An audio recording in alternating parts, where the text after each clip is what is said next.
Hello, welcome to today's stream. I realize I definitely— wow, that was a loud joint crack. I don't know how audible that was. It probably was.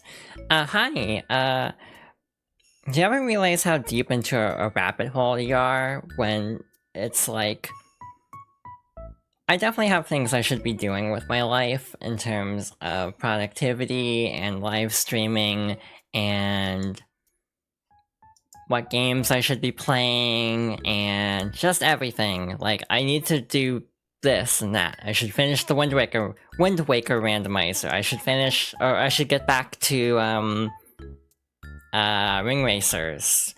I need to, like, start some other stuff, because I've played mostly Sonic games on this channel. I kinda wanna mix it up some more. I wanna play Sayonara Wild Hearts. I wanna play, insert cool game here. I don't know, Shovel Knight. Now that I'm thinking about it, I should play Shovel Knight. It's been 7 years. It was literally when the Switch came out when I played Shovel Knight, and I never touched the other DLC, so I should get around to a lot of games. But here I am, yet again. What if I just talk about Dizzy some more? To the surprise of literally nobody, though I facetiously, like, in my post in Discord, so it's like, oh, I'm doing something no one would ever suspect, which is talking about Disney more. That was also because partly last time I felt like absolute garbage on Wednesday, so my trailer reaction was very muted, so I kinda wanted to go back through the trailer now that I don't feel like death, and, like, actually try to pay attention and give commentary, and hopefully have it presentable enough to put on YouTube, because I do have a YouTube channel now where I put, like, stream highlights. I also have a VOD channel where I put up full streams, just with the intro and ending, like, shortened a bit, but, like, you know. I still definitely also need to set up, like, channel points. I need to set up all sorts of things. Why am I looking up so much? I feel like I'm looking up constantly. One moment.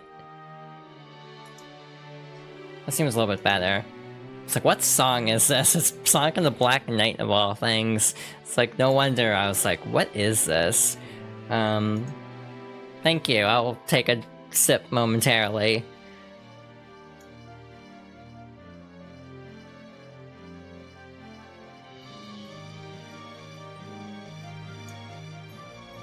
I have a large glass of green tea next to me, my usual drink of choice for streaming, and just in general. See, like, I have ideas for commands. Not commands, channel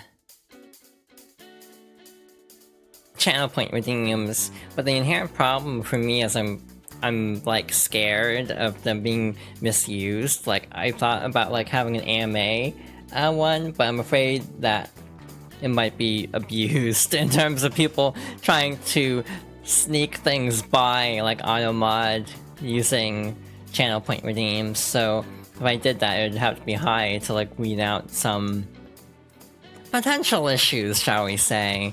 But again, maybe that's just me overthinking everything, as usual. So yeah, a lot happened.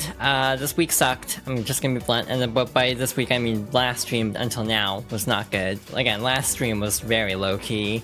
I'm even like, do I even put that on YouTube? Do I just have it as unlisted or something?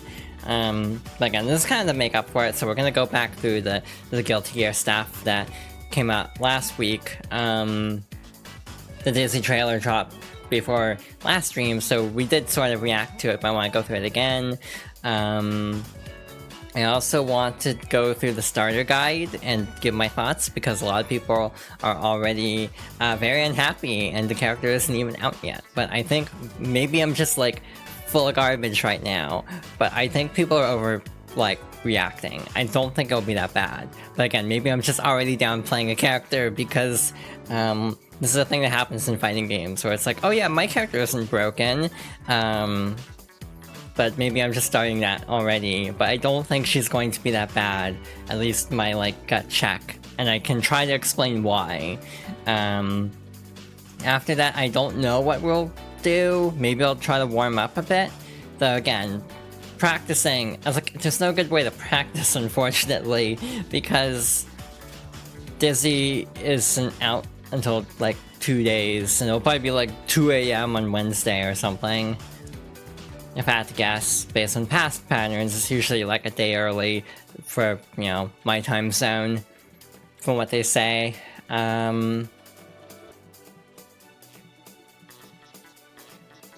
I could get back to Ring Racers after we finish up with talking about Guilty Gear. That's also an option, of course. Wind Waker Randomizer's on hold because I did not save the tracker. So I need to actually go through the VOD and mark down everything because I didn't save it. So I meant to do that last Wednesday and have it ready for today, but then I started feeling bad, so I didn't do it all weekend. So yeah, that's my plan after the stream. I'll just watch someone else's stream and just go through mine on mute on like 2x speed and jot down everything I collected last time. So hopefully Wind Waker Randomizer will be on Wednesday this time. I'll try to get a little bit deeper into that. We've got a lot of key items, so we made very good progress, which makes me wonder if we'll stall out next time. Like, things will just be behind really stupid minigames, because we did actually have a pretty good start. Like, we're only really missing the grappling hook. Were you going to stream today? I'm trying to think of anything else. There are definitely a lot of games I want to play on stream though, and again, I keep gravitating to like Sonic and Guilty Gear, because those are like two franchises I'm kind of hyperfixating on, both because of Shadow Generations, which I actually don't own. I've thought about streaming Sonic Generations, but I don't know if I would, because then it's like, that seems like a great way to burn out if I'm still gonna just play Shadow Generations not in the not too distant future anyway. I want that to be in my lexicon more in the not too distant future, which is definitely a comment that not everyone will probably understand. It's always fascinating trying to reference things that are like, oh my god, that's like 30 years old now, isn't it? Yeah, that's been a while.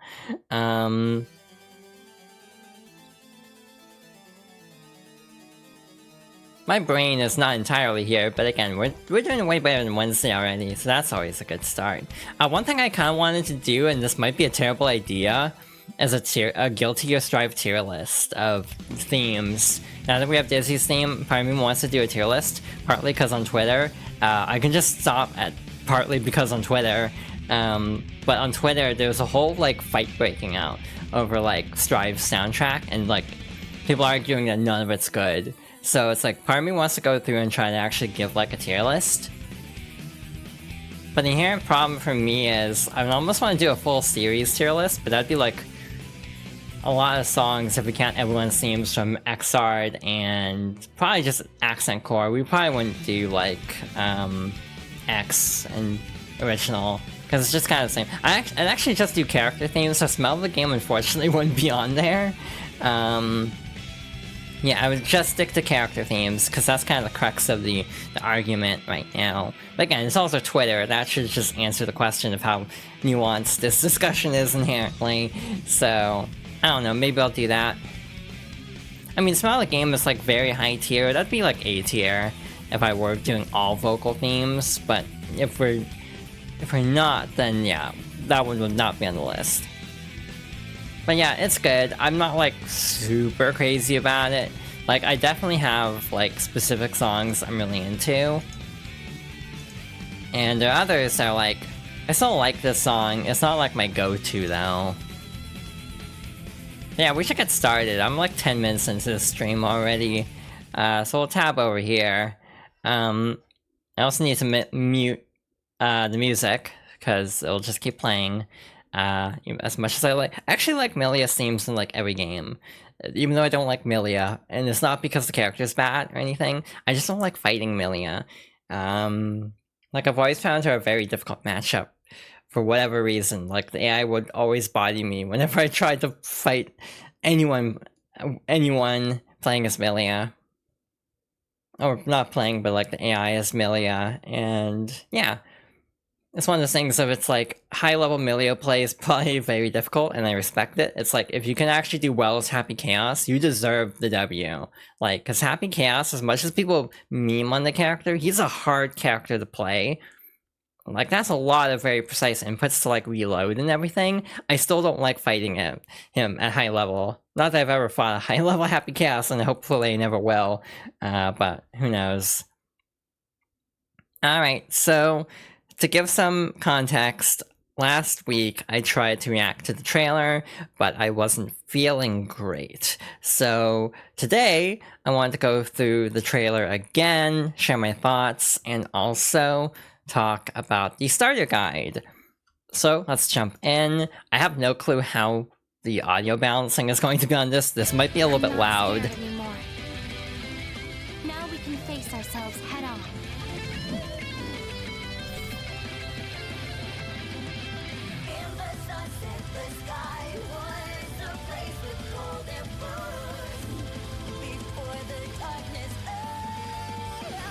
This power won't bring me down. Not this time. I will stop you. Things might not change for now, but maybe they might. Given both possibilities, isn't it natural to believe what you want to believe?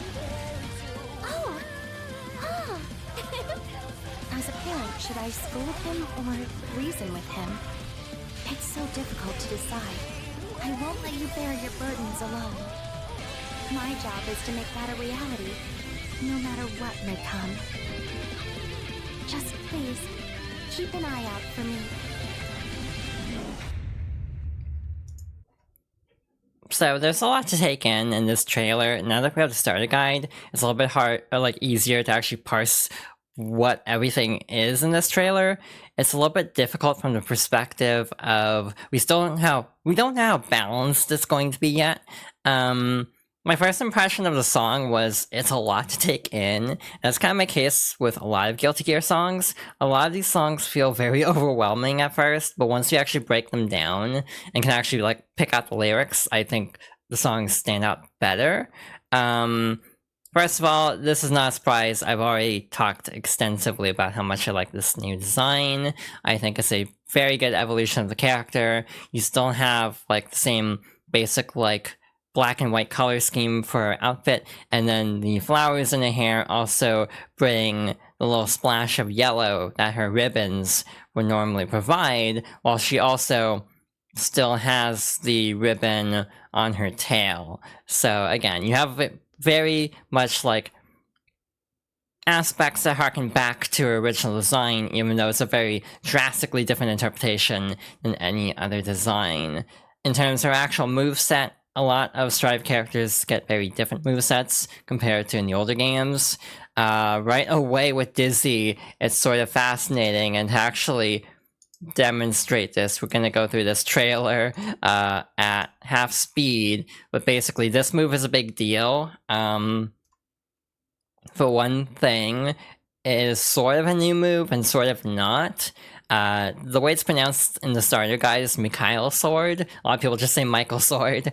But one, there's two variations of it. Again, we'll see this again in the starter guide, but this one is like basically almost full screen. This is the heavy slash version. There's also a regular slash version with faster startup.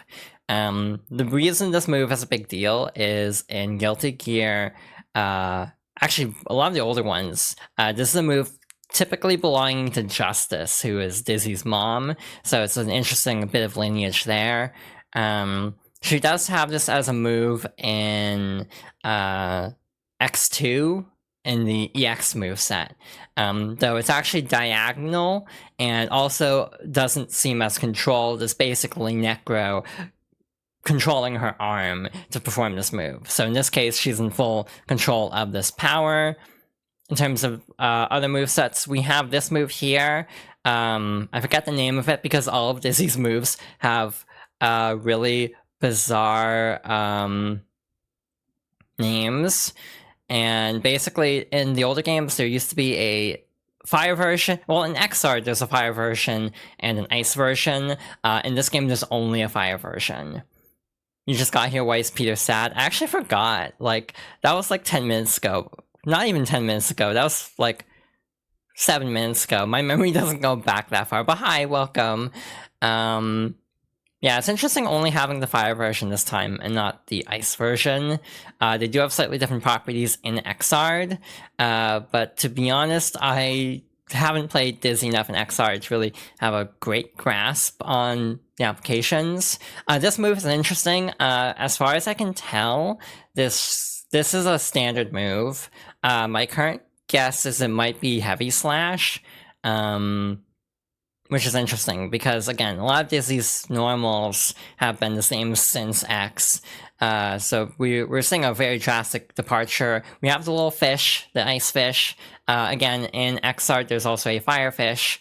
But this is also absent. So it's kind of like, instead of having both fire and ice for these two moves, you just have ice for one and fire for the other. You're also missing the laser, unfortunately. So in some ways, Disney's moveset feels kind of limited, which is a recurring thing in Strive, that characters have fewer specials than Xrd especially, but I think Mikhail's sword kind of makes up for it because of its absurd range. It kind of fills the same role as the laserfish. But again, I do love her new, this is an assumption, but I think this is her new 6H, which is still her tail, but the little ice to make it look like a narwhal is very cute. And also, in a lot of cases, like this move especially, Disney seems more in control of it than in Xrd, where she seems like very scared of the tail attacking in all of the older games. Yeah, Asuka's stage is really pretty. I need to use this stage more. I need to actually go through the stages more in general, though. Disney herself is very pretty. This is not a secret to anyone who knows me. I've been gushing about this design for like... When was Evo? That was July, right? So yeah, I've been gushing about this design for like 4 months now. So yeah, anyone who knows me, it's like I am very normal about this character design. In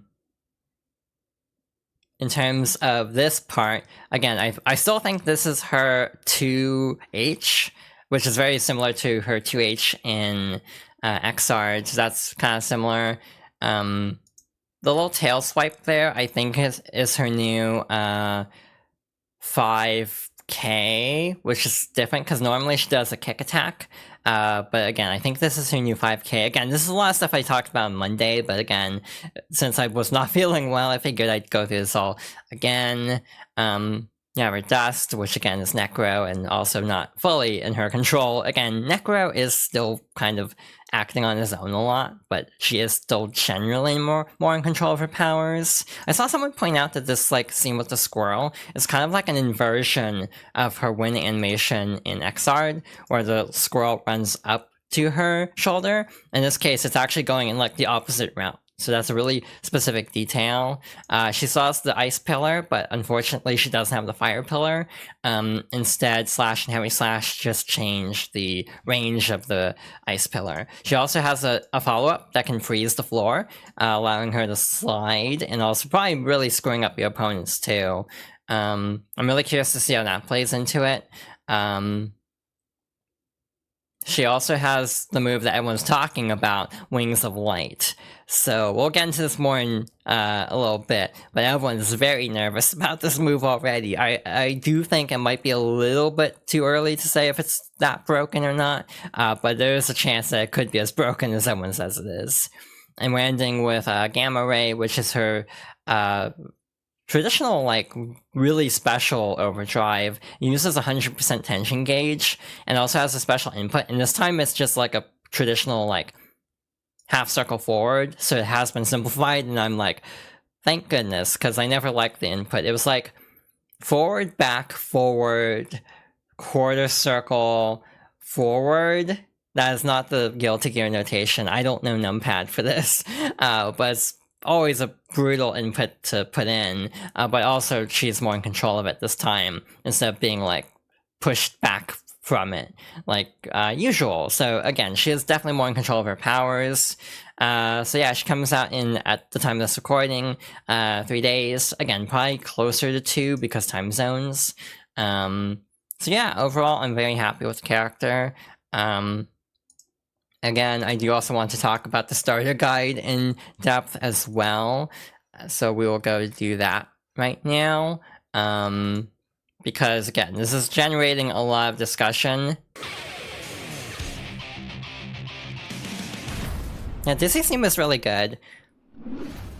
Also, I've always found it fascinating how this Dizzy has narrator unique sounds. moves at her disposal, allowing her to freeze the opponent as well as the ground. Put pressure on the opponent to control space and pass through their defense with wings of light to seize victory. Frozen.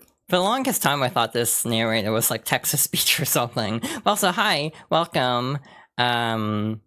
I'm very excited. This is like, what, 2 days away? So we'll definitely be playing this sometime. Again, I don't know when. Certain moves put the opponent into the frozen state. I wonder if you can mash Frozen out of this. state This is my is a biggest question special about damage Frozen State. condition and ends after either a set duration of time or when the opponent is hit. The extended knockback it causes creates an opportunity to land a powerful move.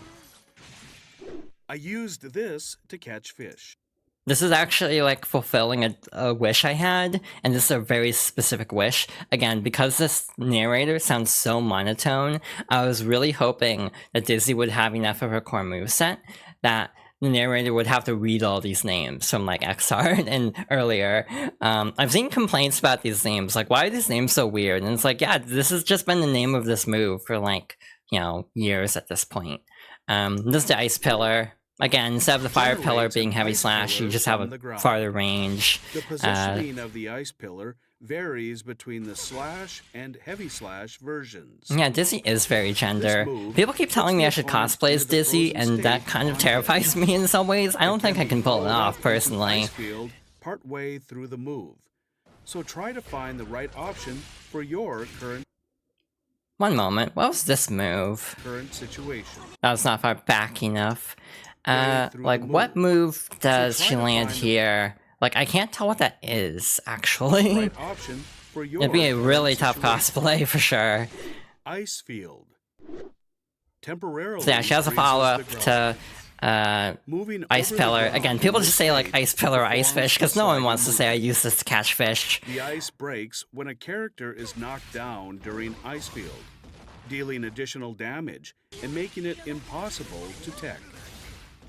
This That's also scary. You can't tech out of this. So that's kind of concerning. creates a great opportunity to set up "We talk a lot together" and go on the offense. These effects apply to both the player and the opponent, so be careful when you use this move. For roasting chestnuts, release. So like going into this, I was really scared. I'm just gonna stand like sit like this for a moment just to show the input. But basically, I was really scared that I'd have to learn what's called a Dragon Punch or a DP, which in numpad notation in this case would be 4-2-1, which is like back, down, and then diagonal back. So like this is a really complicated input for me because I am bad at it for some reason. So they just made a quarter circle this time. So I'm like, well, so much for all that practice in like Xrd. Guess I didn't need to do that after all. Once out, the projectile moves toward the opponent. You also used to be able to hold it to stall out the projectile. It doesn't seem like that's the case anymore. After a set duration of time. Dizzy will be at the advantage when it is blocked at It also range, actually hits on the way creating an up too. opportunity to That's start pressure traditional, with so close that's also and concerning. massage. We talked a lot together. Generates a projectile that bites the opponent. The projectile moves forward slowly, beginning the bite attack after approaching the opponent. The punch version flies at a higher height, attacking in reaction to aerial opponents. The kick version flies at a lower height, attacking in reaction to grounded opponents. Do not be surprised if I mess this up a lot, because I'm very bad at remembering which goes high and which goes low in older games. Find the right version for your current opponent and situation. Mikhail Sword generates a sword to perform a slashing strike attack. The slash version has fast startup and works well in combos. The heavy slash version has slower startup, but the long range makes it viable as a poke from afar. That's kind of ridiculous right there, just kind of going through Gunflame like that. Again, I know someone who plays Jacko a lot and just does a lot of weird minion stuff that I don't even know how to wrap my head around. I'm like, I wonder how much this move will help with this if I just will go through all that and just immediately end this exchange.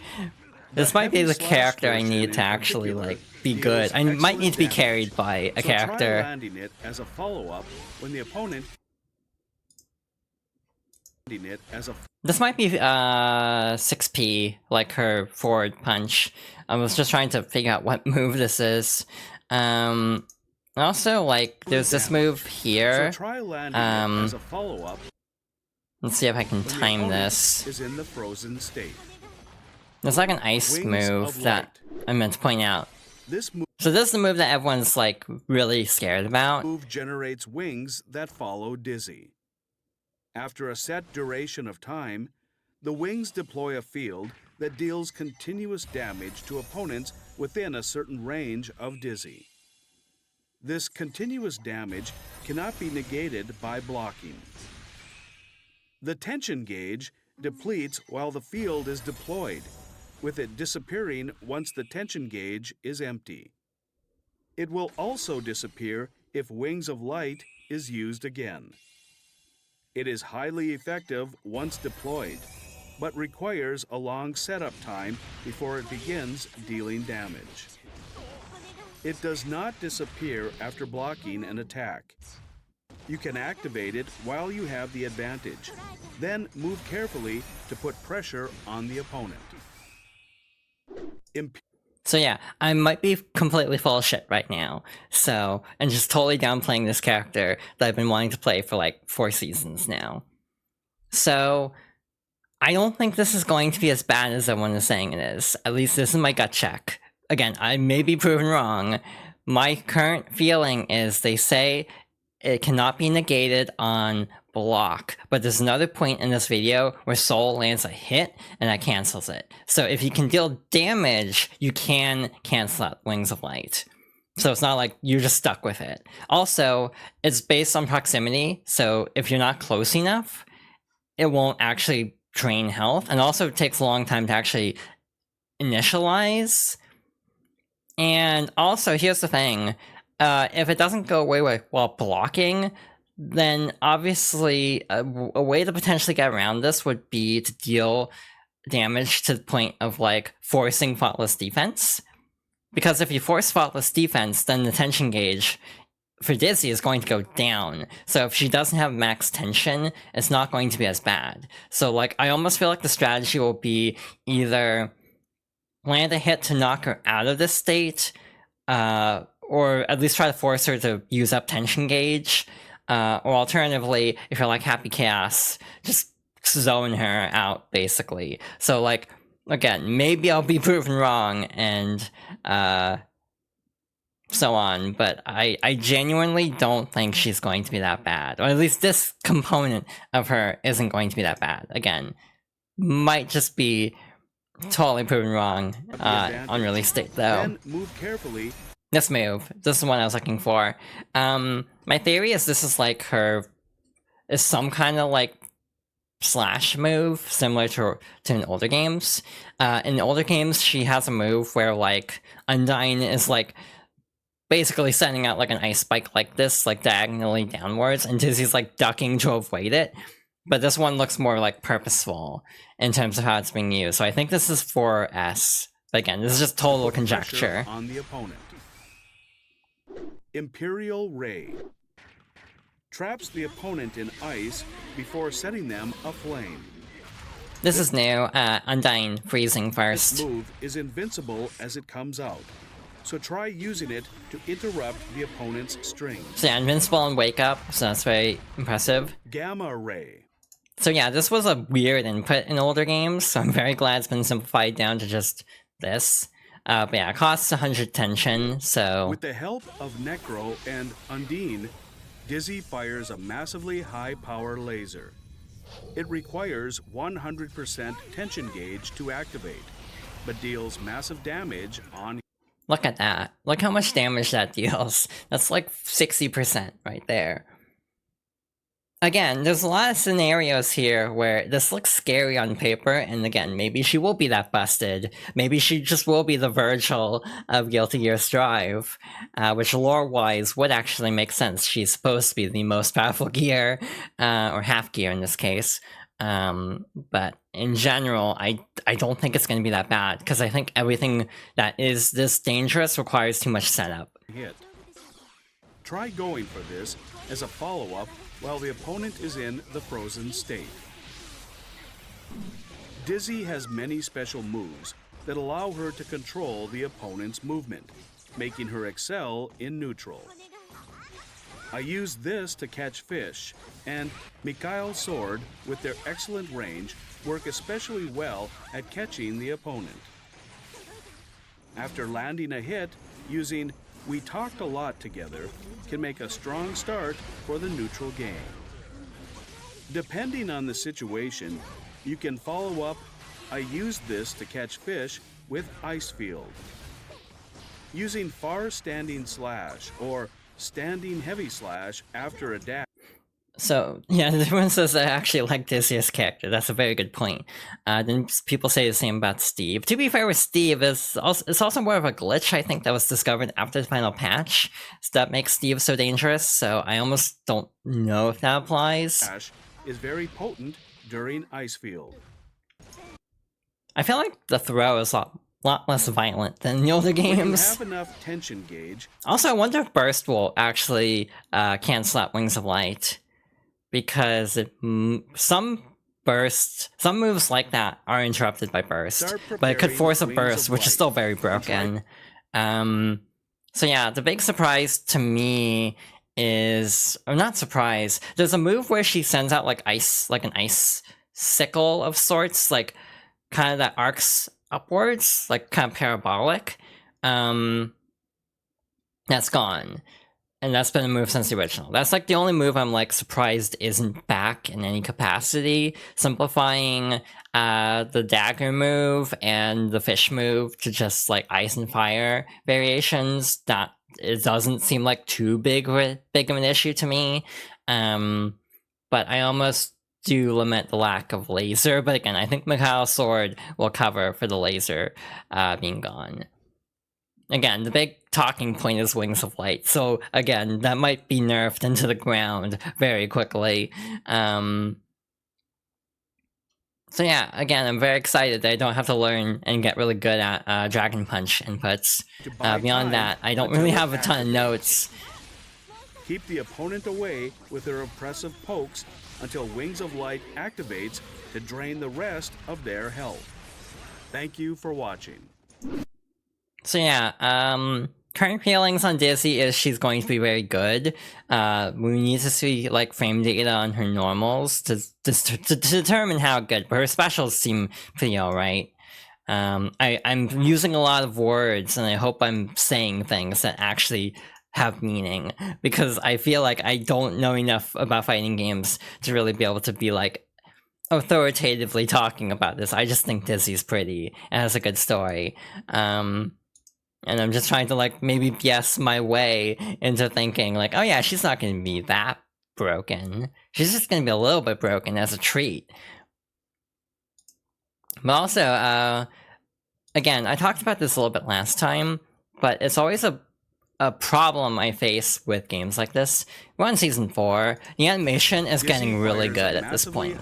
Like, genuinely. Like, the animation work going into Dizzy is really impressive, and it's one of those cases of, like, on one hand, I wish we had gotten her, like, in season 2, but on the other hand, it kind of pays off getting her so late into the game. I know in Xrd, she was, like, one of the last characters just because she took forever to develop for whatever reason.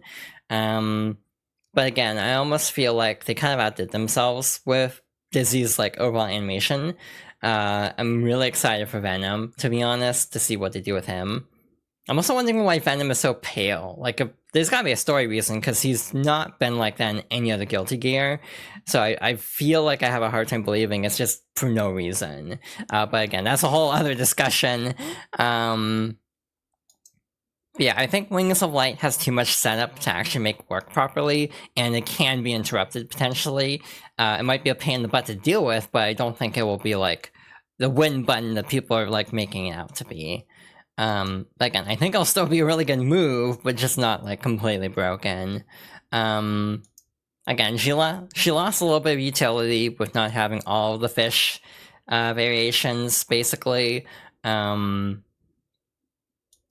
But I do feel like her overall moveset does still harken back a lot to the older games, so she's not like a total rework. See, like, that's my feeling on it. There has to be some, like, story reason, but I also just kind of think it would be funny if it's like Robokai is part of his moveset. Like, I think that might make people mad in a way, that because that might soft deconfirm Robokai, not that mirrors can't exist. I mean, there's a production line because of He Who Shall Not Be Named, so there could be a logical reason to have a separate Robokai, potentially. But again, I just thought it would be funny for the longest time if, like, Robokai has some, like, bearing on Venom's moveset. But again, like, also moving into, like, incorporating aspects of being a baker into his design. But again, we have, like, 4 months to go to finding out all this. They said, like, early 25, so it'll be a bit. You know, Locke, give yourself some credit.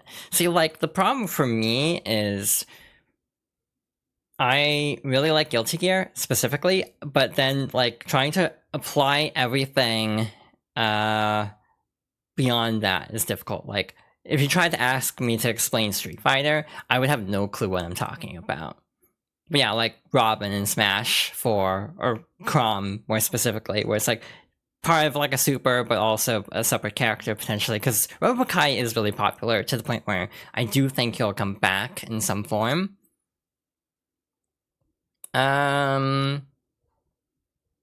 I don't think I have anything else to really add at the moment. The other thing is, there was a balance trailer. We're not going to go through that again because I don't know the characters enough to actually be able to give meaningful commentary. But watching the balance update trailer, I had this like fear, like, is Dizzy being added in at a point in the game where everyone's just going to be broken as hell and she'll be outclassed by everyone? And I'm like, she might actually still be like mid-tier just because of how every other character is getting buffed. Like, this is a realistic possibility. As scary as she looks, she might still be like mid-tier.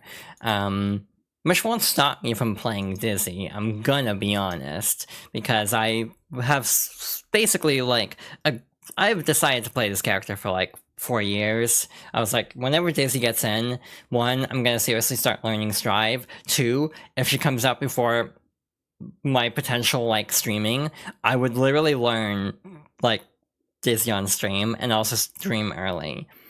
Like, genuinely, if there wasn't the 4-month delay, for whatever reason, all the balancing and such probably, but say Dizzy released after Evo, which is what normally would happen, so this October release is kind of unusual. That's the first character was so far after Evo. But if Dizzy had come out around Evo time, I would have moved up my streaming, like, genuinely from September to July. I had already made that decision. Like, this is how excited I've been for this character. Yeah, it's basically, like, people are talking about this. This patch in Season 4 specifically, feels like it's going the Dragon Ball FighterZ route, because that game just got a patch, and everyone is busted, basically. Like, there's so much broken stuff in FighterZ now, to the point where I want to play FighterZ, and I don't even watch Dragon Ball, to be honest. So yeah, I am definitely excited to try out this character. The big question I have is, I'm still missing the level 9 arcade mode achievement. I'm wondering if I can try to do that on stream as Dizzy. That's the thing I've also thought about. Like, I could potentially do that on my own, but I've kind of waited to potentially just do it on stream, just have an archive of actually getting that achievement. So yeah, I have plans for how I want to like approach Strive content-wise going forward. I'll definitely be playing more of it, like, again, maybe open lobbies for friends, and then also like ranked, because I would like to get to like, well, past floor 8, which is my current peak. But yeah, I definitely want to seriously get back into Strive now that I actually have a main, and Dizzy herself is like close enough where I think there's enough legacy skill here that I don't think I'm going to have too much trouble switching over. Again, the biggest thing is just getting used to this being a quarter circle forward instead of a back Dragon Punch. So that's the big thing I'm kind of worried about, is how much am I going to botch this input. I don't remember what this input was. I think it was also back, like, this direction, so I don't think this one's different, but again, I may be wrong. Again, Mikhail's Sword's cool, just from a lore perspective. Again, Guilty Gear is a series that a lot of people love, but don't actually play, and just love the lore of it. I kind of am like somewhere in the middle, where I do genuinely like playing these games, but I also like diving into the lore for characters I'm really like normal about, like Dizzy. So yeah, her finally getting Michael's Sword or Mikhail's Sword as just like a standard special is a big deal. Again, we have to wait and see how busted she ends up being relative to how busted everyone else is in this season. But yeah, that's only a few days away, so we'll definitely come back for some more Guilty Gear in the future. The big question I have right now is, what do I want to do now? Because I had an idea in mind, but I might get in trouble for it, because I might have to share my unpopular Guilty Gear opinions on the internet if I actually try to dive into this. One moment, I'm gonna hide this just for a second, and then tab over.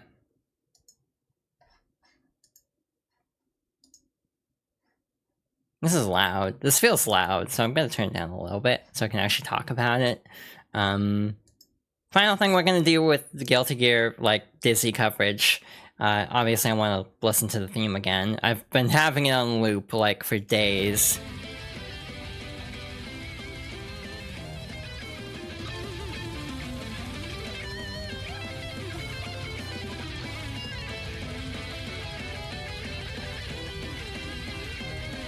Why didn't you think of that meme that's like, have you ever seen a woman so beautiful you started crying? Like, I'm not crying, but it's like, I just thought of that in this moment.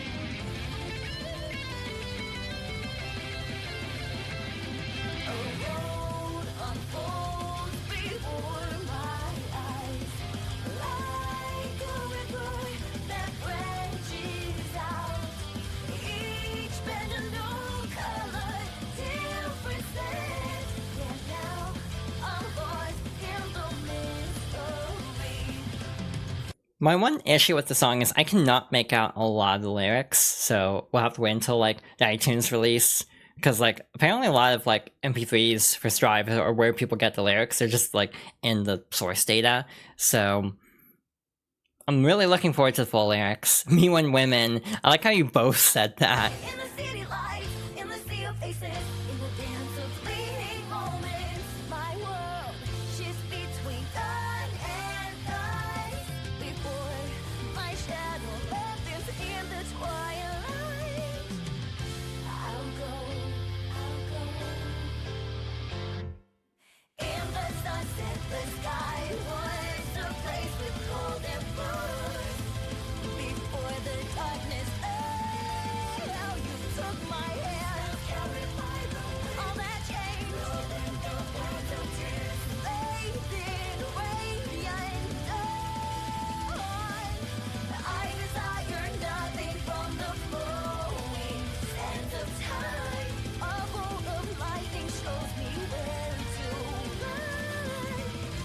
This is like my favorite part of the song. Like this part here. These two lines are just like, I can make out these two lines for one thing, I can understand the lyrics. But yeah, this is like my favorite part of the song.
I obviously have to know now about this part coming up right here.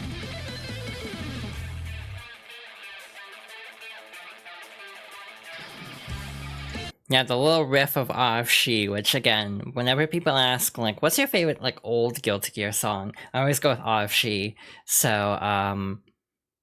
yeah, I'm very glad they incorporated it, and then One Dawn also shows up immediately after.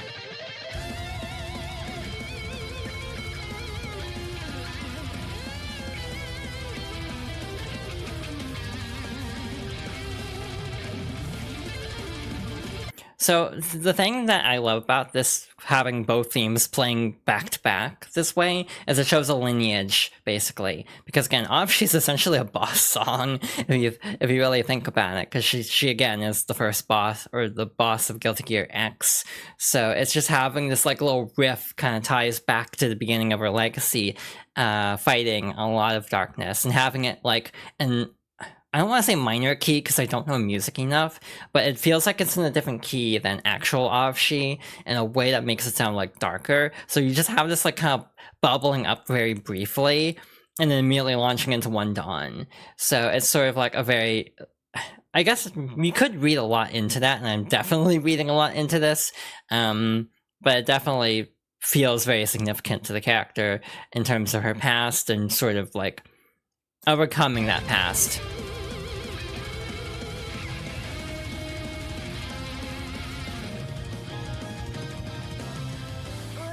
Also, this is something I love in Guilty Gear songs, where you just get like a little break, but it almost is like, let's just toss a different song in here entirely. Like, this is something a lot of these songs do.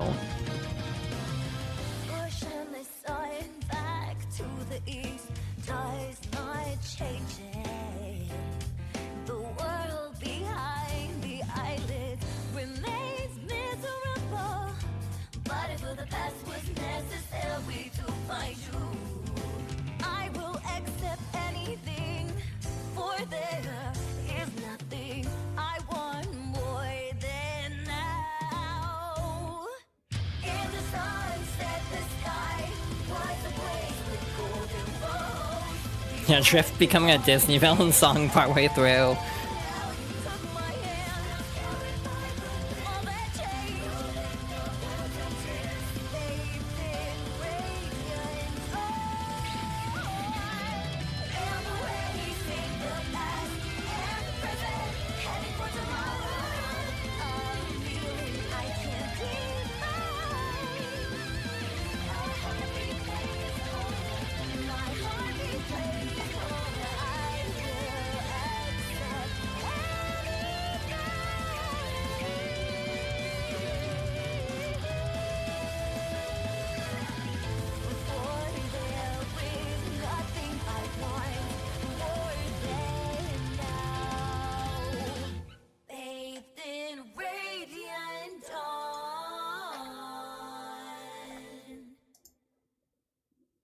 So, this should be a surprise to literally nobody, but this is like a very good song in my opinion. I don't know where I'd place it though.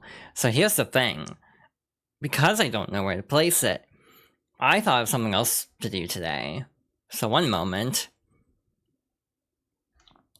That's on the other tab, isn't it? What's the best way to approach this?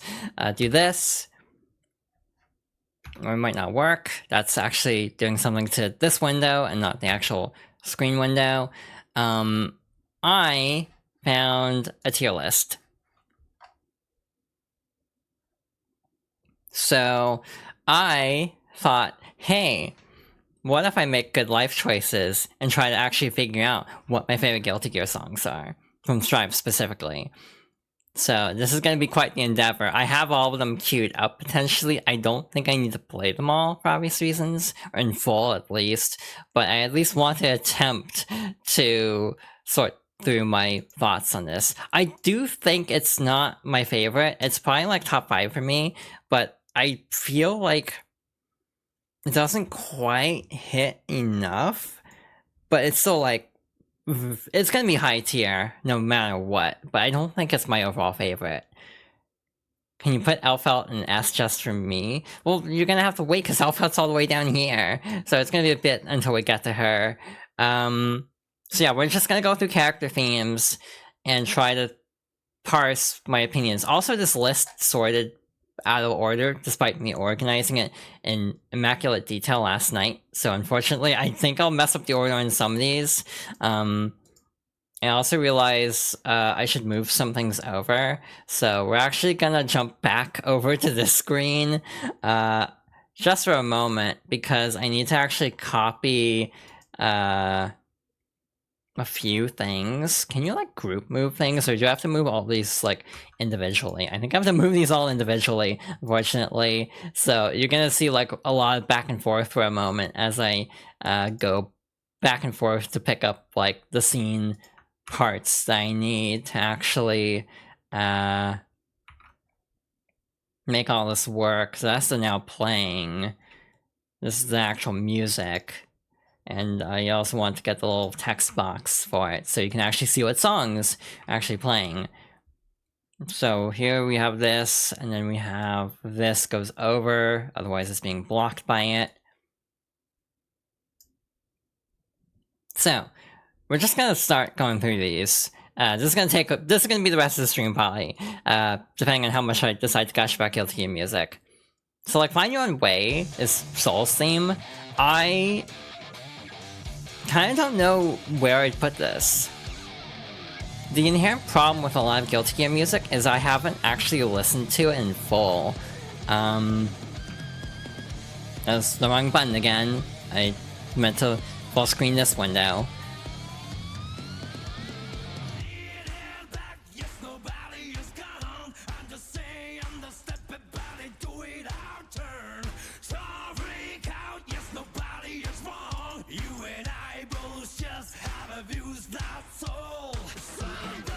See, like, the problem is, I don't hear this song. Soul just curb stomps people if played optimally, so the song never plays past, like, the first 50 seconds, usually.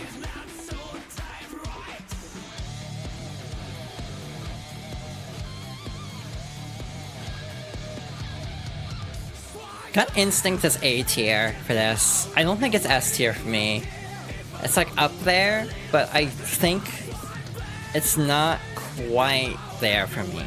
But again, like, does anything significant change by the end of the song? Like, does it have, like, a major, like, shift towards a certain point? Like, what happens after the second chorus?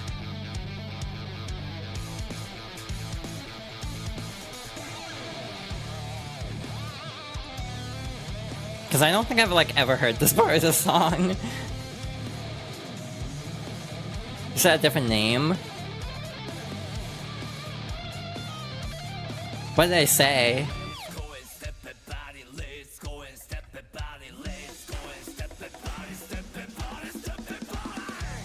Yeah, I think this is a little A for me. It's not bad by any means, but I think this is A tier.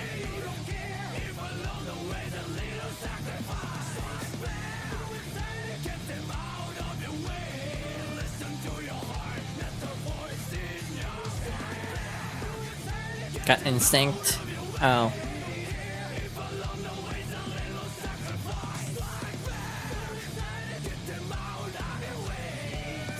Yeah, I'm feeling good about A tier for this one. So, Roar of the Spark I already know is, like, somewhere in here. I don't know which it is. Because I actually really like Roar of the Spark. I definitely like it more than Soul's theme, at minimum.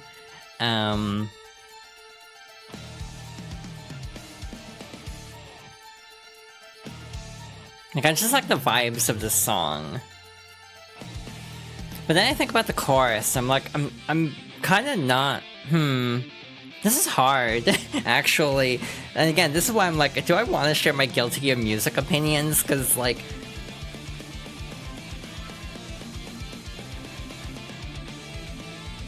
So I have a feeling this might not be the most, like, popular tier list by the end of it, given some songs in particular. I had to go find Jacko in this list because she's the one in question.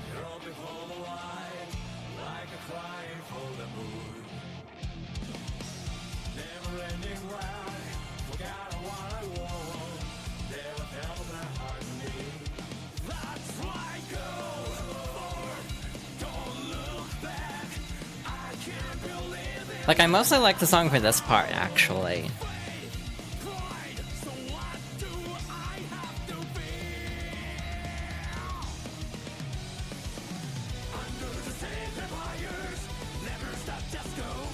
Like, the chorus is decent, I'd say. But...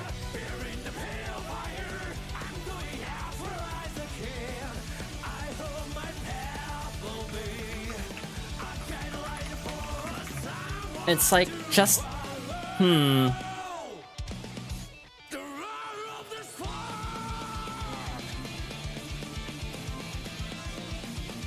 is a 5-minute song, so we're gonna skip ahead a little bit. Just kinda get a feel for, like, the bridge and everything.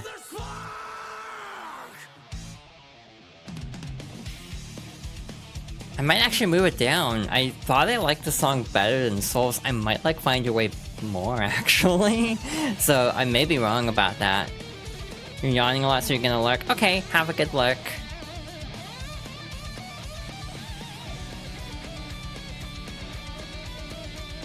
Oh, okay, this is winning me over again, because we have, Holy Orders.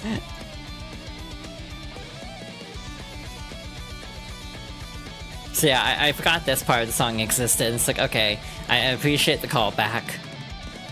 That might be part of my issue with Dizzy's theme, is the off-sheet callback isn't actually, like, enough. And it feels kind of muted in a way, and that might be part of the reason why it doesn't stand out as much.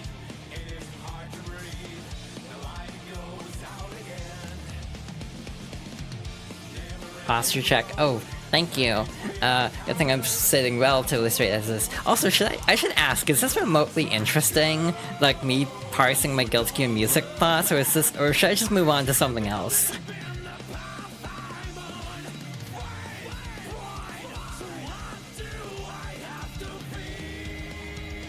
This list has May, but the next song is actually a different one. So like, I always worry about like, am I able to actually stream in an interesting manner, I suppose? Keep going? Okay. So yeah, I think the song is A. I'm leaning A, but like higher than Soul. Again, the Holy Orders part really won me over, I think. But like, a lot of the rest of the song is just okay. But again, like, you're gonna get a lot in A tier. The lowest will probably be C tier at, like, worst. And I don't even know what song I'd even put in C tier of this list. Like, most songs are just gonna be S, A, or B, I think. Like, genuinely. So yeah, the way I have this playlist organized is with Armorclad Faith next, which is not May, obviously. That's Potemkin. Armorclad Faith is really good, I think. But I also, like, people don't... I say people don't play Potemkin, that might be a problem if they're giving him, armor on, like, Potemkin Buster. The amount of people playing Potemkin might go up significantly very soon.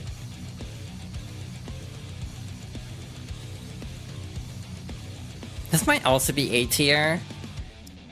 I almost feel like I need something between S and A tier at this point. Like, this song's just kind of got a vibe to it that I do appreciate.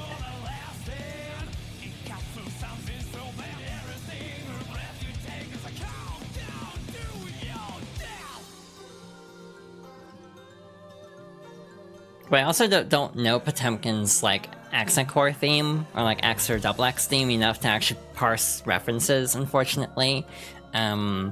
So if there are any musical cues, they will be lost on me, unfortunately.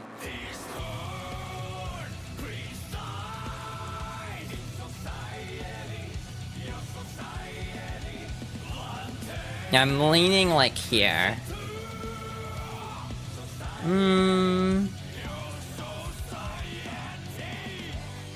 Yeah. This part.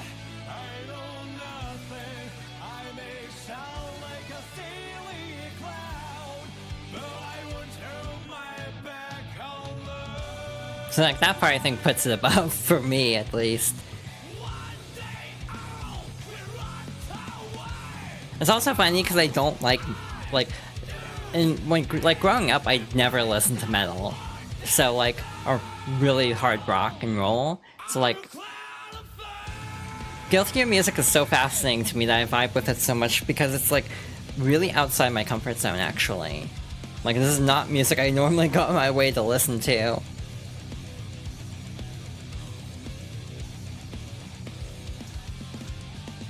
Alright, let's parse the rest of this. Like, a lot of interesting parts come after the second chorus. The way, like, Daisuke Ishibutari structures the music he does, it does feel like it falls into a pattern, unfortunately, in a lot of cases, which I do think is why certain songs, hint hint, come up more in terms of, like, composition work than others, because some of them do feel very, like, formulaic. Not a bad thing by any means, but just, like, similar, like, structure.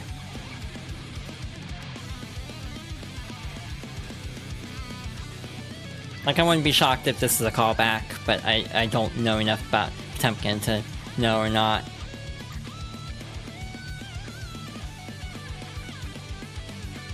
So after this is... I need to actually order this, like how I have the soundtrack ordered. I also don't even know whose themes all these are, which is also a problem.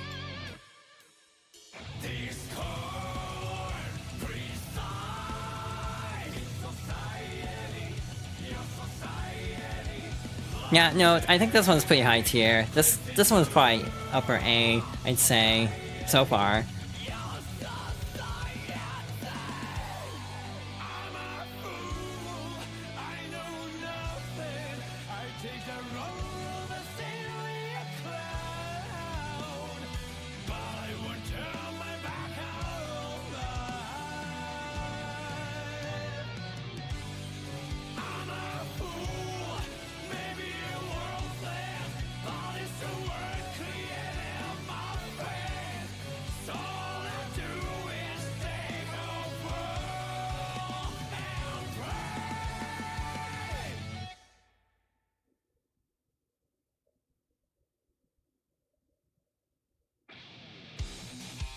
So this is a Lone Infection, right? I don't think I've ever heard this song, like, deeply. I think I've only heard it, like, in passing. So I am probably gonna let this one play more, because I need to actually hear more of it.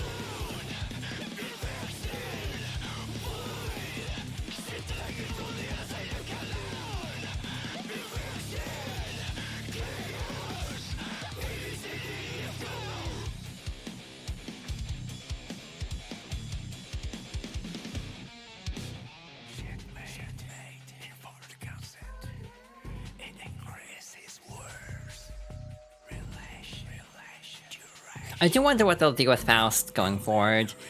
If they'll, like, keep him in the current state he is, or if they'll try to, like, have him sort of generally, like, slowly go back to, like, the old version of the character. I don't know how well this was received, making him kind of, like...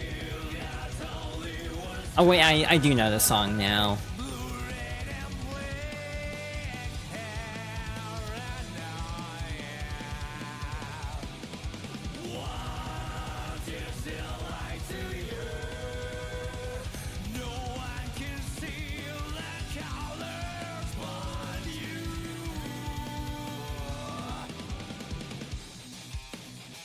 Yeah, and this one's I'm leaning like here for Faust's theme.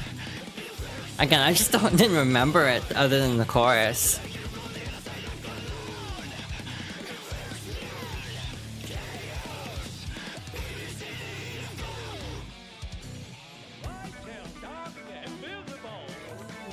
Okay, I wasn't expecting this. Again, sometimes with Guilty Gear songs, you just get a separate song just like interrupting it, almost feels like a little interlude.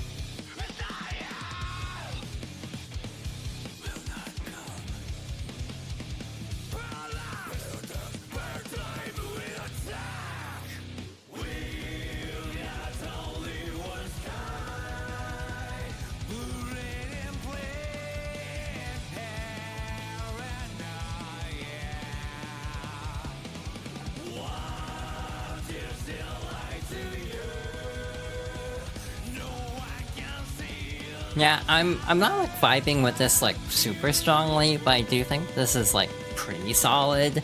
So yeah, I'm leaning lower 8s here at the moment. How the heck do I have this ordered actually? Because I tried to order them in like character reveal order, or at least I thought. But I feel like I got this wrong in some cases.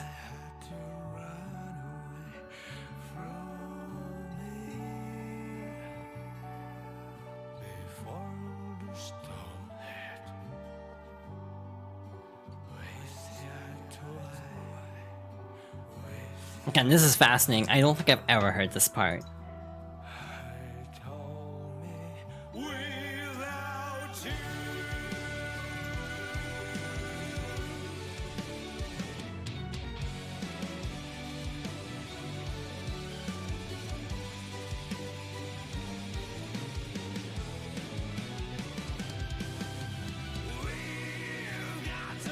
Okay, that part was cool. Again, a lot of times it's like I like hearing the bridge, because the bridge can just go in so many directions with these songs.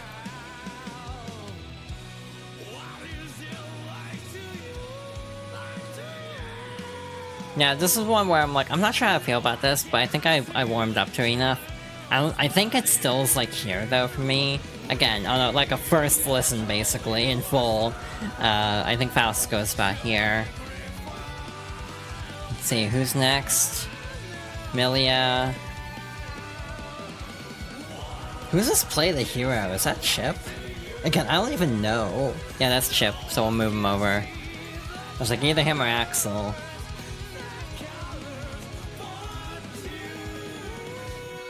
Play the hero, then Disaster Passion. It's actually relatively in order now. Out of box, I think, is Axel. This one I don't even need to listen to. I've listened to the song a million times. I actually really like the song for some reason. It's an S. I don't know how to explain it. Again, I don't like fighting Milia for some reason because I just find her really hard to counter. But she always has like really good music. I really like Wrath and Pain also. Again, I don't even know if we need to listen to this one, unless y'all want to listen to this one, because, again, I think my mind is pretty made up on this song. I'll let it get to the chorus, at least.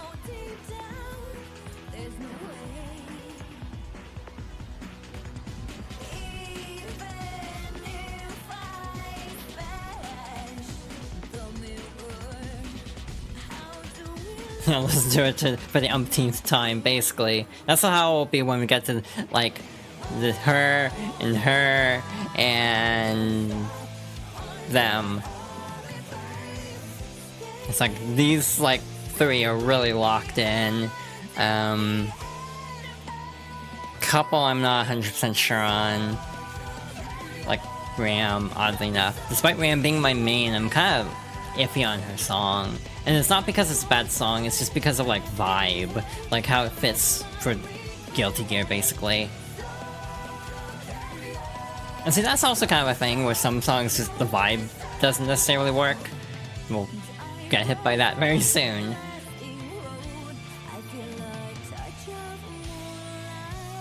Alright, what the heck is Chip's theme? I don't think I've ever heard this song in full, either. This feels very double X, like this intro bit. This feels very, like, old school.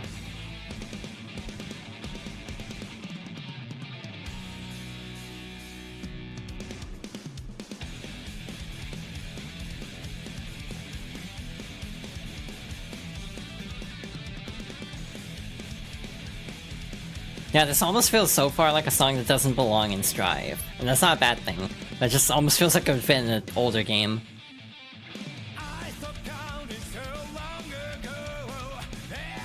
I think I do know this song. Vaguely. But it's been like ages since I've actually heard it.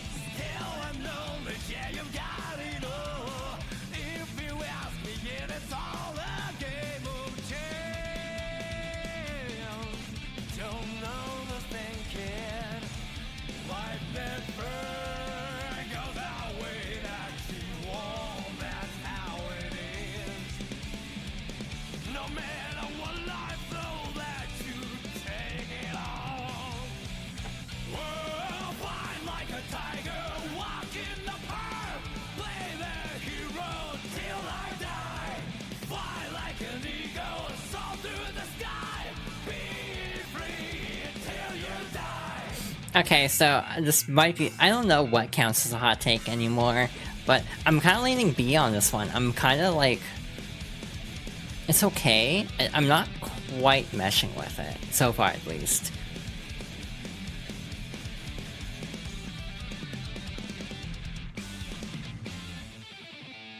I don't believe in any miracles.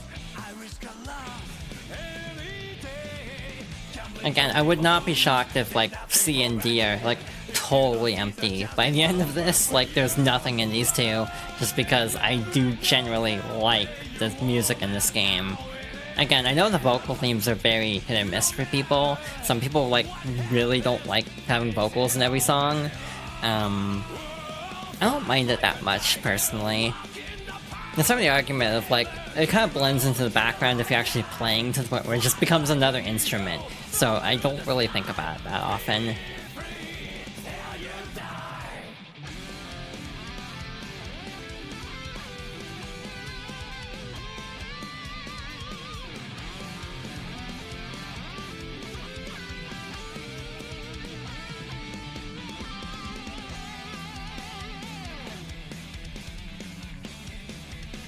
Yeah, I'm leaning towards this one just being okay.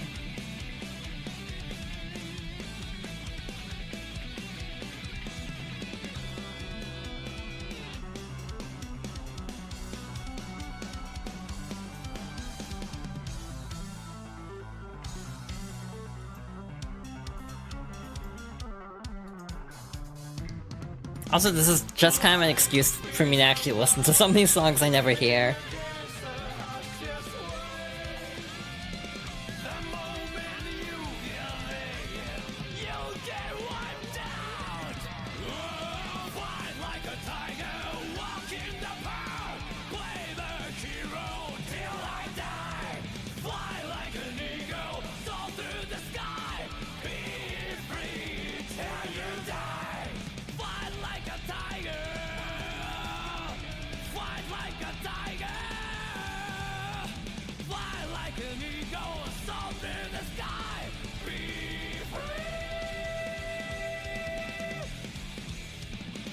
Maybe if I heard it more, it'd win me over more. Yeah, Gut Instinct is just kind of like, yeah, about here. We'll see what else ends up in B tier, though. Oh, I know what's coming up next. So yeah, just gonna do this right now. I don't know how this'll go over, but I actually, like, really enjoy May's theme in this game. I like Blue Water, Blue Sky, too. It has a very similar energy to it. But I think it also just stands out because it's very different than anything else. Like, it's still very Guilty Gear, but it doesn't feel as... It's a little bit peppier. Even though the lyrics are actually kind of messed up if you think about it, because May's whole story is, like... unrequited love, basically. Again, this is one I don't even need to listen to all the way through. Whether I like it more than Milia's, though, I think I don't like it as much as Milia's, but it's like still gonna be S tier for me. Again, if it gets too crowded, we might make like a double S, and then like a standard S, because I feel like this is gonna go all the way out to like here, if I actually put everything in S that I want to put in S. I knew they could not change society.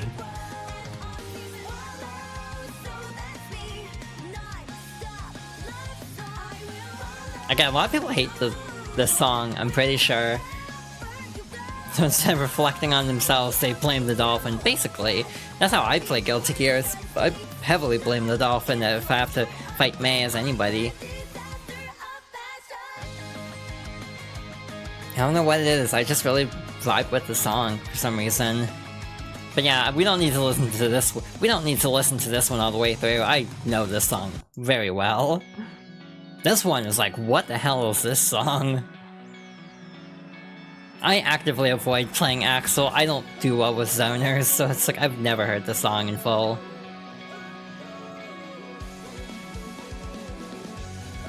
I definitely have heard part of it though, like when they did the soundtrack release, they did like snippets of every song, and I do remember liking this one quite a bit there.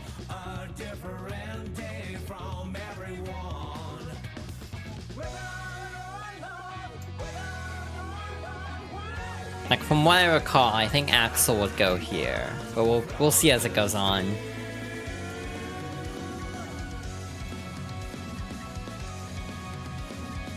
Also, I realized listening to like Guilty Gear music while I have a headache might also be a bad choice.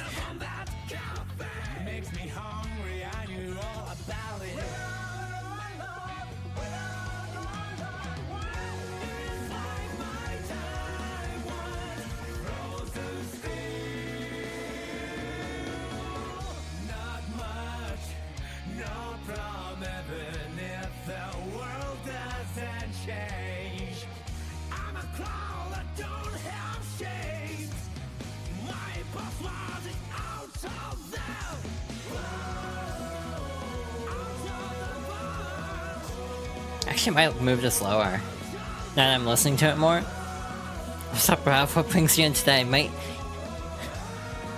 Axel's so fascinating as a character. Because why is he British, but Bridget isn't?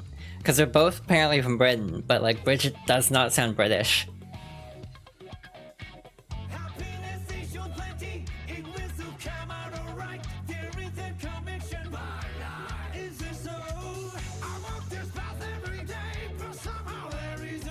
Okay, parts of the song I really vibe with, and other parts I'm like, I'm just okay with this. So like...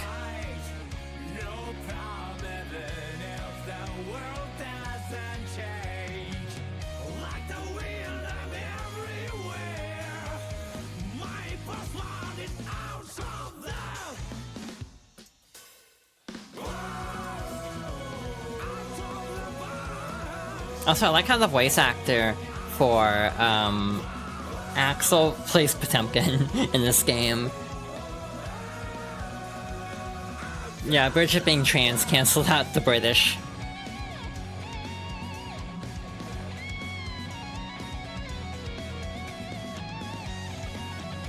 Yeah, this song is actually pretty alright. Again, I just don't like fighting Axel. God, what's next? Ooh, that one. That's... whose? That's the Otto's theme, so that's in order. Necessary discrepancy. Nago.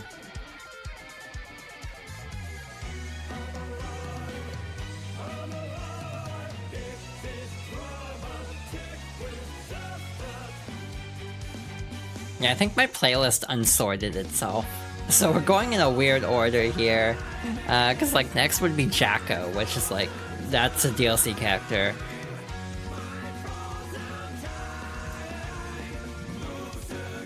And I think it sorted this playlist to the order from the actual album, which is weird for some of these. We'll roll with it.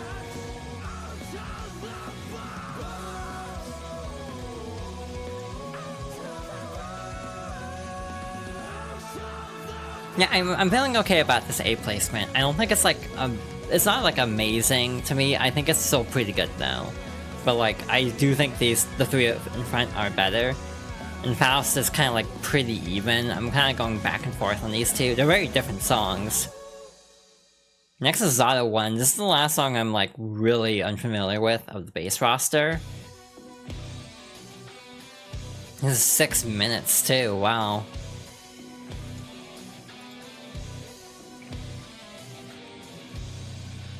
Have I ever heard this song?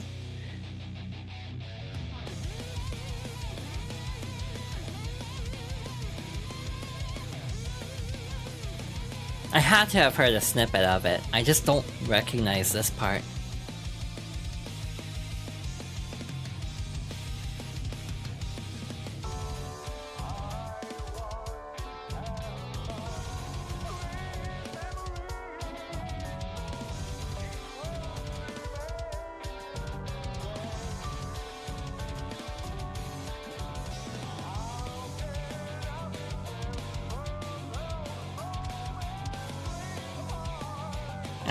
I'm processing what I'm listening to right now.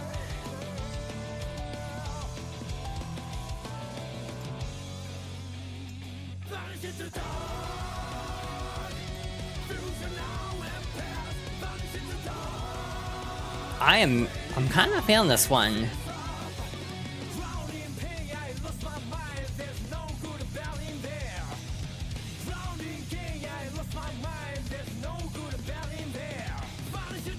This might be a C. I think I actually like this in, like, worse, like, significantly less than Ship Seem enough to put this in C for now.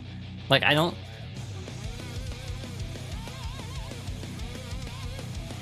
know how to feel about this one, to be honest. I'm like, huh.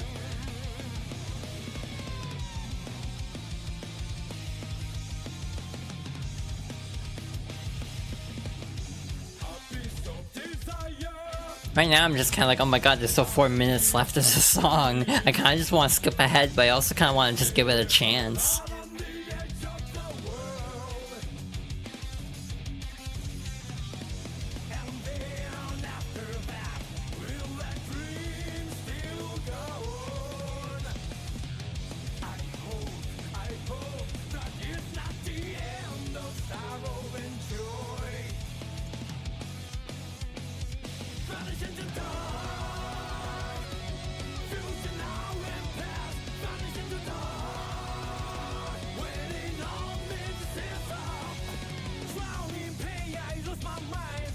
Yeah, I don't think I'm feeling this one, to be honest. This is the first one where I'm like, you know what, I just kind of am not vibing with this.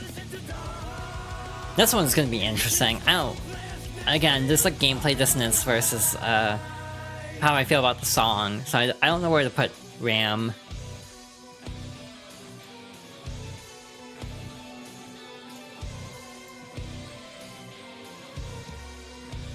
I should remember to drink something.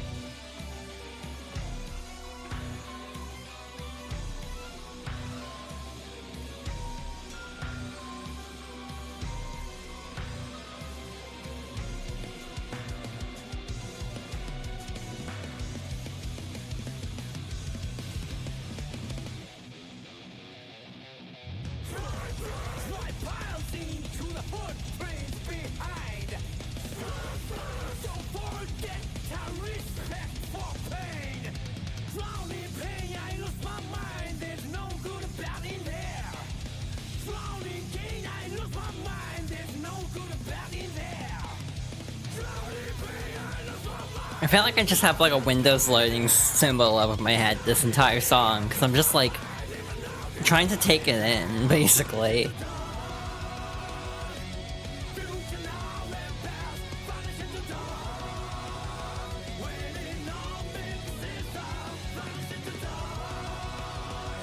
And see, like, my problem with this is I'm trying to figure out why I'm not vibing with it.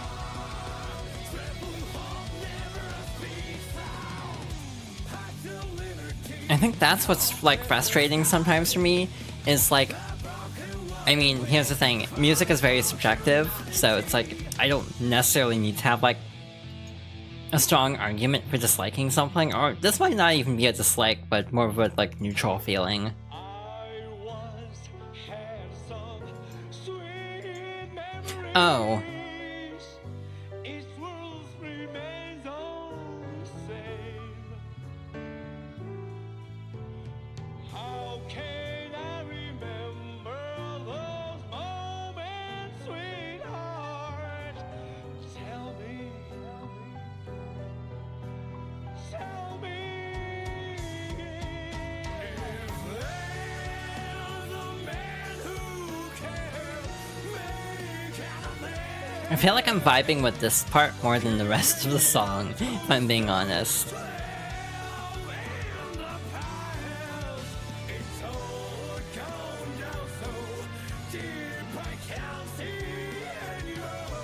Okay, maybe I'll be nice and put this on B tier. I'm actually okay with this part. I don't know what's changing my mind, but...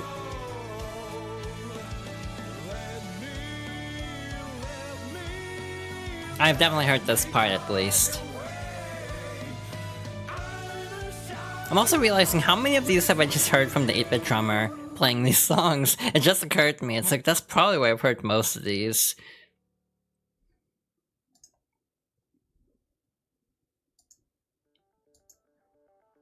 Necessary Discrepancy is interesting because, again, I think it's a really good song. I just don't want to fight people to it, if it makes sense. It doesn't really, like, feel like a good song for me to, like, get pumped up for, like, a round. So I almost, even when I used to play Ramlethal, I, like, never actually used her song. I just used Milia's theme for actual background music, so I could actually just be in a vibe for combat, basically. The song is fascinating. Like, I think some of it's... I'm trying to remember how they did, like, some of the lyrics for the song.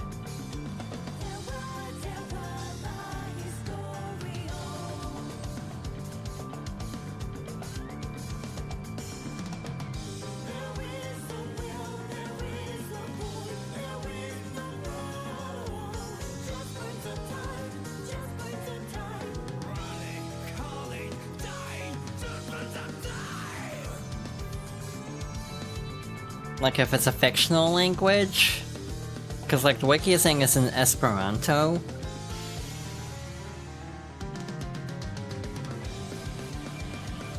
Which I assume is based on Latin. And to be fair, I'm kind of a sucker for this.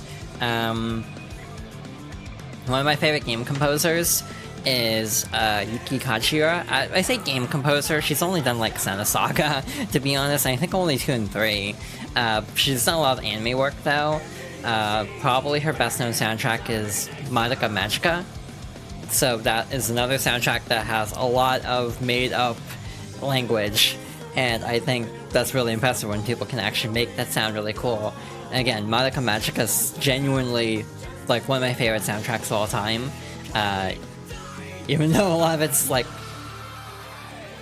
doesn't necessarily have like meaning because it's made up essentially. That's probably the reason why I want to play Xenosaga so badly, is I want to hear the music, because I want to, like, see how that feels in, like, an RPG setting.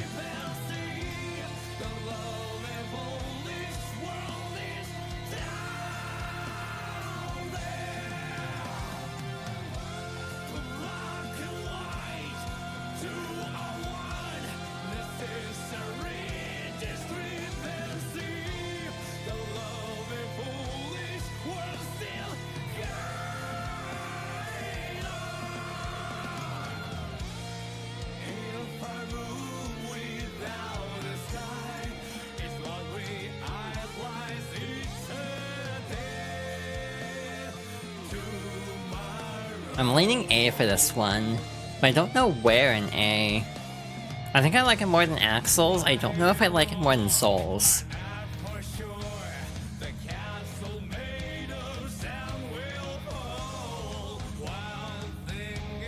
Again, this is one I think almost works better outside the game than in the game. I kind of say this and then they put Disaster Passion S tier. Like that's like a really blood pumping song. Well, it is high like energy, so it kind of still works for like getting pumped up for something.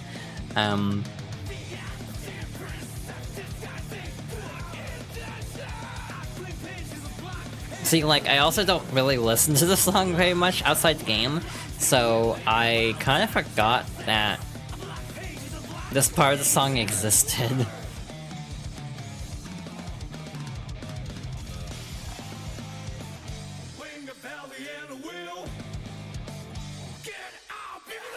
Oh, this went in a direction, didn't it?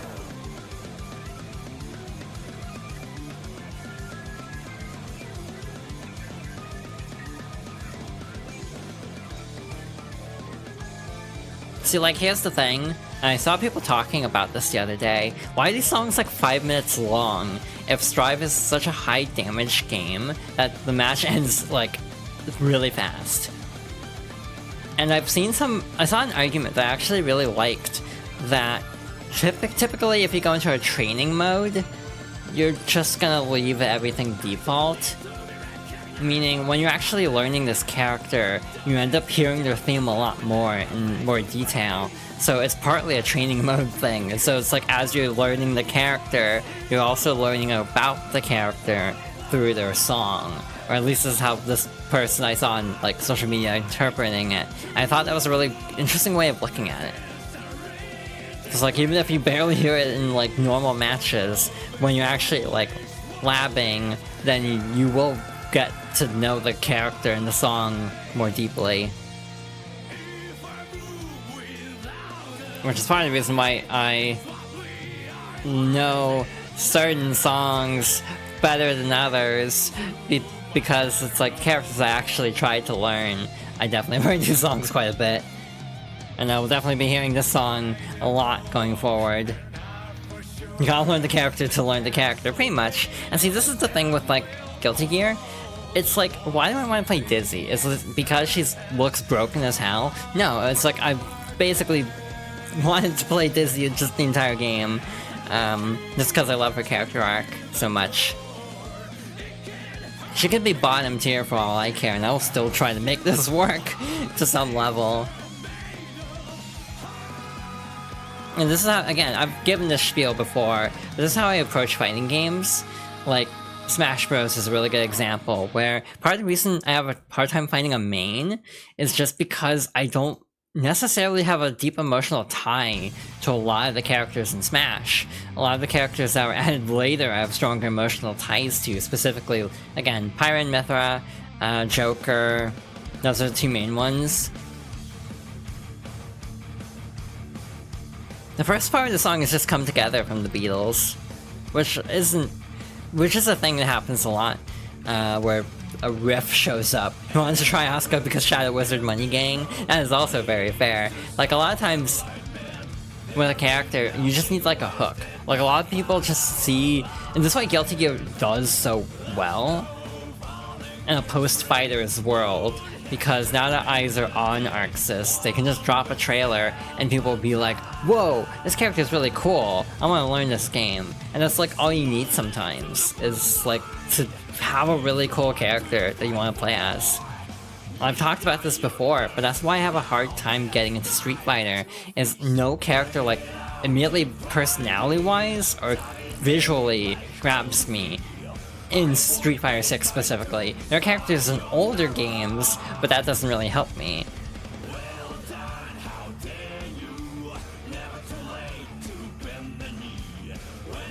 I pretty much decided this song is an A going in, but I don't know where in A. Probably about here. This might gut check. Because I knew going in I liked this song a fair amount. And also, just to toss it out here, Crawl, which is the boss theme, that's probably like high A tier, low S tier for me. Just to answer that question again, like find your Smell the Game, which is the main theme, would probably be like somewhere in A tier, maybe low S tier also. I haven't even heard most of these songs. Yeah, I think Crawl is better, to be honest. Like, you know, if, like, this one's here. Crawl would probably be at top of A at the moment, or at the lower half of S.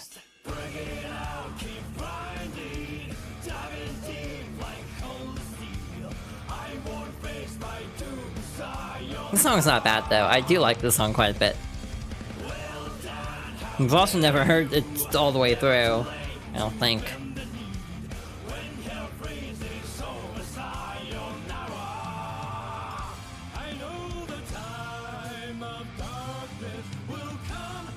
Oh, I get to actually talk about something next time. Oh boy. This is gonna be the fun one. Let's see. Next, in this order, again, I got all scrambled, so I'm just gonna wing it with what I have this playlist set up as. Then you... I don't know what happened to this. Then you... That's right. Like Rock Parade. Whose theme even is that, actually? Is that Anji? That's Anji. So, there. Near the world. Who's this, the Hourglass? Is that Sin? I think that's Sin. New. Again, this got all scrambled. We're just gonna wing it at this point. And then these two got shoved at the end for some reason. I don't know what happened there. Also, this one.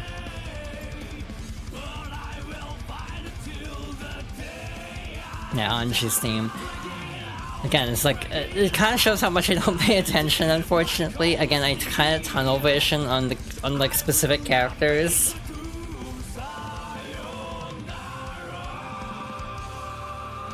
And also, you might notice I might be just a tad gay, because it's like, oh, which characters do I actually, like, immediately latch onto and, like, get super attached to in terms of, like, every aspect of the character, including their themes. So here we go into hot take territory. I actually really like Jacko's theme. I don't know where I'd place it, though. You immediately get hit by, like, the main riff of the song is Juno from Xrd, which I do wish was more the case in Dizzy's theme. I almost wish RFC was more of a prevalent, like, backing aspect of her theme. But again, I'm just biased. That's, like, one of my favorite songs in the series. Again, this is one I don't need to listen to. I can easily just do this. But do I like it more than Maze? I definitely don't like it as much as Melia's, but I think I might like it more than Maze. It's mostly the lyrics for the song.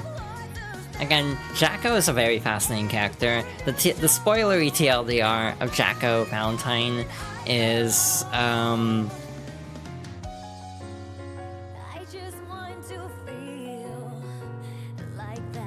Sorry, my brain just shut down. What was I saying? Basically, she's Arya Hale, partner of Sol, or Frederick Bolsara. She gets turned into a gear. Justice, and then Justice dies, and then the Conclave, part of the post-war administration bureau, want to resurrect her, / clone her. So they, like, try to bring her back, but she's, like, incomplete, so there's, like, different parts. There's, like, different Valentines that have been all created to potentially be hosts for this project, basically. And, like, Jacko's the, like, closest one, and ends up being the closest to Arya Hale. But there's also the dynamic of after Xrd, where she does, like, reunite with Arya's soul, essentially. Soul basically teams up with her as, like, a bounty hunter, like, they work together, and so they have this, like awkward dynamic of, like, she's sort of his like, deceased wife resurrected, but also kind of her own person, and so I just find this dynamic really fascinating. And basically, Soul gets to the point where, like, again, major spoiler warning for the story mode of this game, but, like, he doesn't really want her to be just Arya. Like, he wants her to just be her, essentially. So again, Guilty Gear as a series, I just resonate a lot with the recurring theme of the series of, like, people trying to find themselves, essentially. It's like a cast of very bizarre characters trying to, like, find various, like, closure in some cases, or, like, family in others. You know, friendship. It's like, it's a very deep series in some ways, despite how absurd the story can actually go. Like, the actual character moments of Guilty Gear, I think, are really poignant in a lot of cases. And that's part of the reason I get into these games so much. Oops. Again, we didn't need to listen to this whole song, but I'm biased towards the song, so I kind of just let it play by accident, because I started monologuing.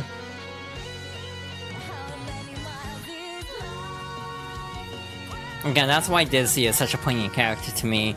It's just, she's someone who's trying to, like, feel safe, feel, like,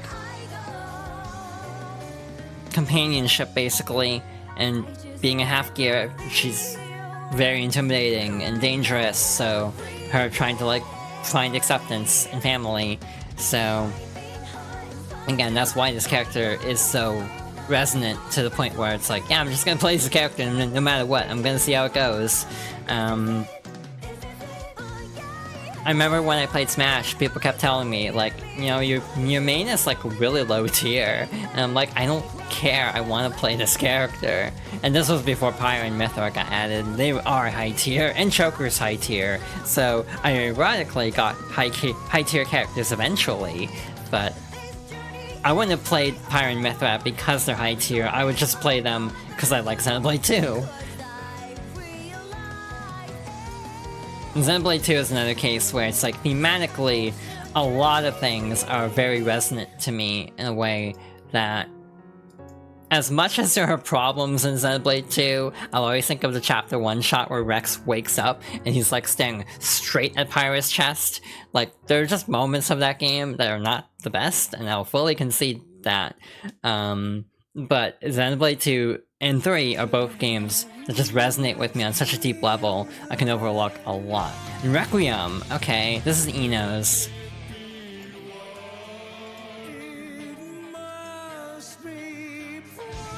Again, this is one I don't know as well, so I actually have to pay attention. Like, perfection can't please me. I could just monologue, because I didn't really need to hear it to decide a placement.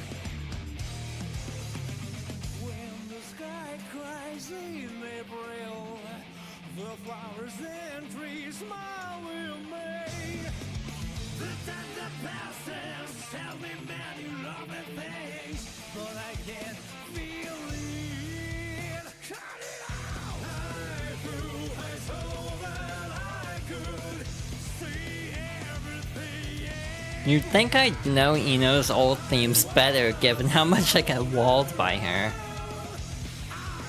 Yeah, they were, like, my most wanted too. Again, I don't remember when I bought it, but I'm pretty sure I bought the Season Pass as soon as it got added. Like, I don't think I'd picked up Season Pass 2 for Sephiroth, and definitely not Min Min, so I think I just bought it, like, frame 1 after they got announced, or not frame 1, but, like, you know, immediately after they got announced. You know, it's just a case of, like, I don't care, I just want to play these characters. I am doing interestingly, is the best way I can put it. I'm not doing bad. This weekend was rough. Last week in general was rough, so just trying to push through it. In a slightly better spot at the moment compared to last stream. So yeah, I think I'm doing okay so far.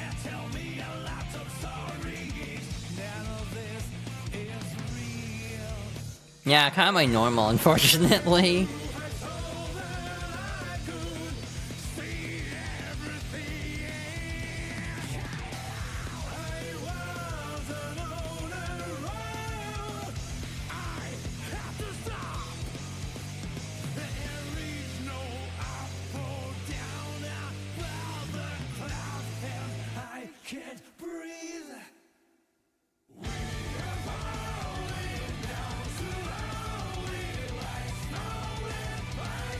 I have no clue where to put this.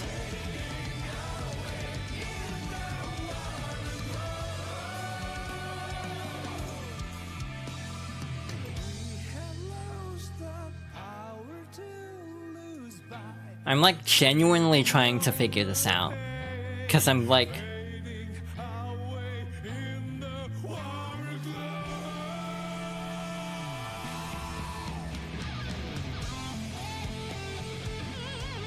My like gut instinct is to go about here?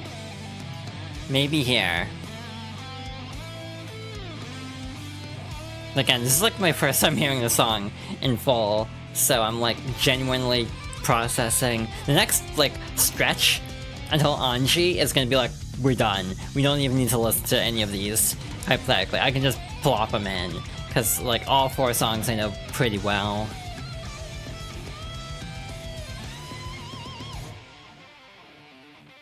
Actually, I don't really know this song very well. I know enough of Kiss of Death to know I will probably put it, like, probably where I'm gonna put it.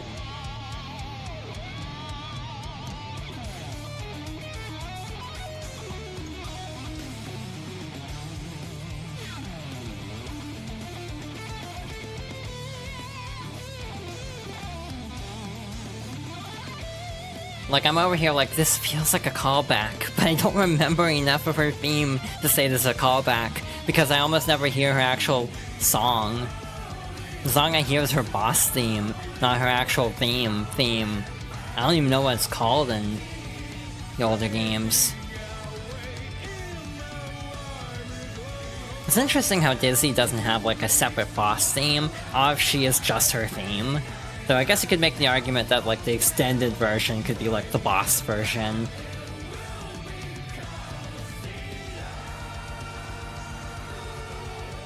Yuna is a fascinating villain though. As a character, she's a really good character. But again, I cannot even begin to try to explain why I think Yuna is such a cool character. Just like time travel and everything, and it's just a whole thing. Kiss of Death is gonna be A tier. I can already pretty much guarantee it.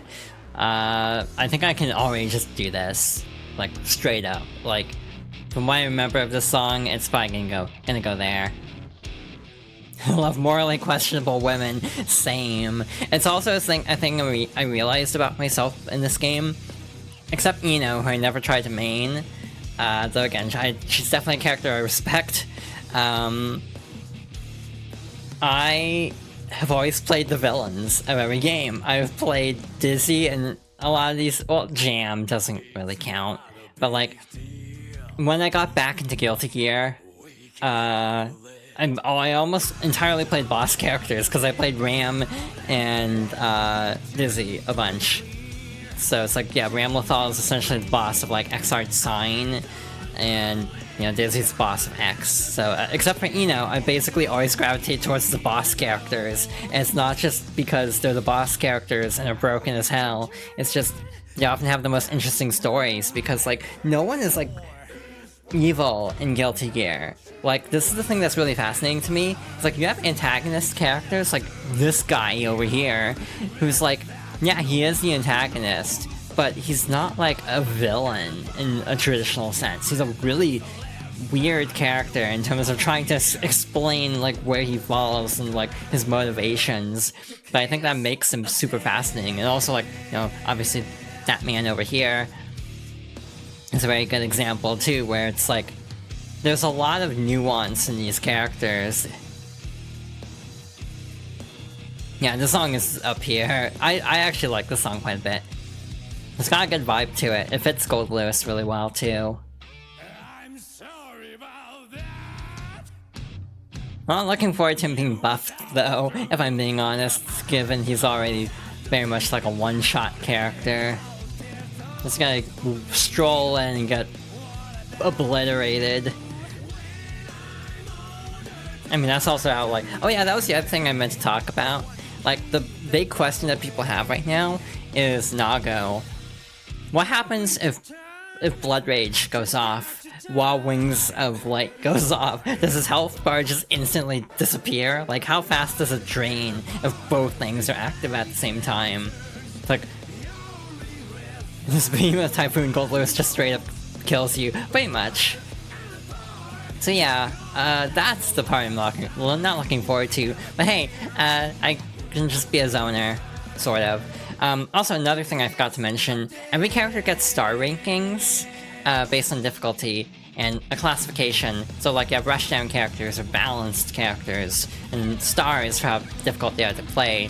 So like, I want to say Kai is 5 stars, to put an example, and then like Happy Chaos is 1 star, which makes sense. Jacko I think is also 1 star.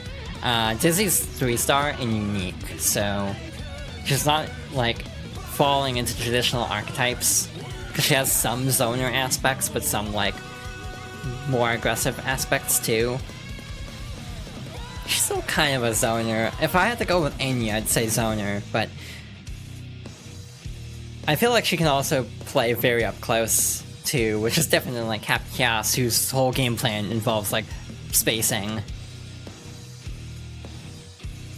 Again, this is a song I did not need to listen to, but I'm listening to it anyway because I like it. Also, I probably should pick up the pace. We're at 2 hours for this stream, and we still have 1, 2, 3, 4, 5, 6, 7, 8, 9, 10, 11, 12, 13, 14, 15 songs left. So I should probably pick up the pace a little bit, so we might speed through the next 3. Just a little bit. His Testament I know is S tier. I don't know where in S tier, I think probably here. I actually really like a Weed. I don't know why it gravitates to this song so much. It's mostly the chorus that I really love about this song. I remember one time, not that long ago, I just put this on loop for like an hour. This is something I do. I can just listen to a song on loop for like an extended period of time and not get sick of it. So like I've had Dizzy's theme on loop for the last like 4 days. Like the verse part is like just okay in my opinion, but when it hits the chorus, it's like, yeah, this is probably one of my favorites, but not like... Again, S is gonna be very crowded by the end, I have a feeling. Oh, that's very good timing.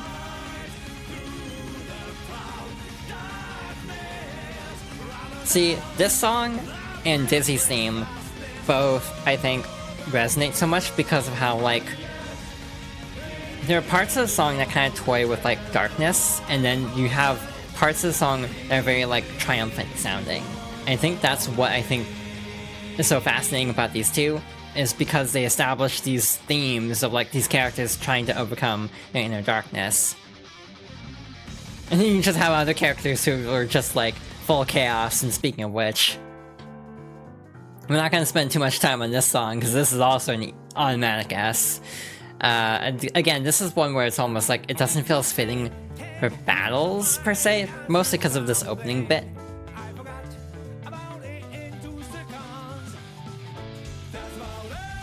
But it's like he's the definition of chaotic neutral, basically. Like, he's the antagonist, but he's not, like, evil, per se, and that's just really fascinating.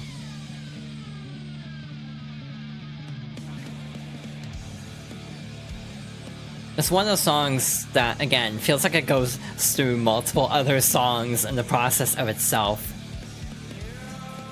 Also, that's just a mood, to be honest. I have a terrible short-term memory.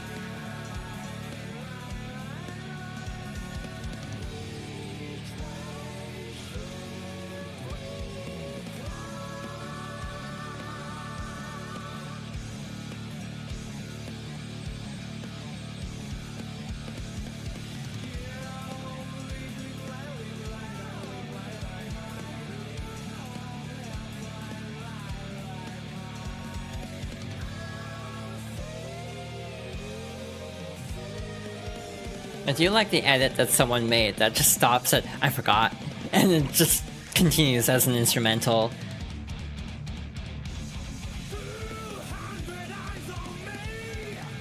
No, I think this is all S. I might move it below. This is just definitely a personal preference thing. This is a song where it's like...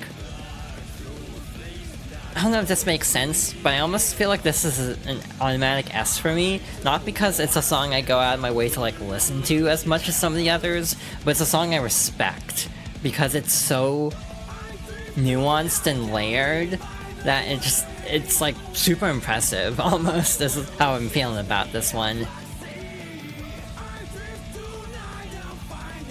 But also I do just genuinely like this song. I think I just like the more upbeat ones a little bit better. It's like you go through all this, and it just goes back to normal. Well, like the peppier part. So it's just, again, very, very interesting. How does it end? It's like, I don't remember the ending bit of the song.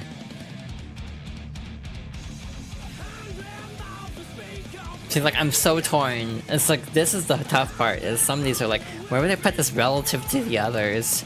I almost think I'll move it back up here.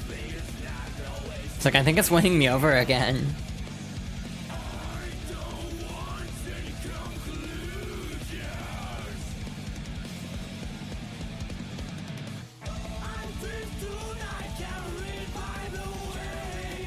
And see, this is the interesting thing about Happy Chaos, is he's just kind of like... He's just kind of vibing, kind of, in ways that may be destructive to others, but also just, yeah, he's just kind of vibing. Drifting. And again, I think that is more interesting to me. Can you hear it? The pulses of the living. The ironic rhythm is a grand orchestra. No Thoughts Head Empty, the character, basically, but in a way that's very nuanced and interesting. There can be when the violence. Just like musically, I think this song is almost more impressive than anything to me. It's like, it's so like all over the place. And this is a thing I notice a lot in Guilty Gear music. A lot of the music is very chaotic in structure, but it's chaotic in a very deliberate, purposeful way that feels still good. It's like really hard to quantify, actually. Symphony is the same way, where it's like, it almost feels chaotic, but in such a deliberate chaos that it works. And it's like, I don't know if that's a good way to explain it or not, but that's kind of my takeaway.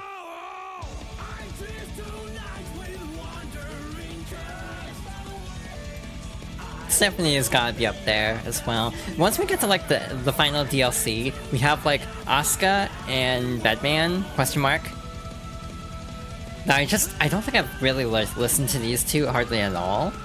And then it's like basically a lot of S tier beyond that. Yeah, this one should be up there, I think. Like, it just keeps like finding new ways to be surprising and and take more twists and turns. What is this? This is Trigger. This is Geo's theme. I'm kind of neutral on this one. I don't think it's bad. Again, it's kind of like Ramlethal's, where it just doesn't... I don't know if it quite fits the vibe I'm looking for out of Guilty Gear music.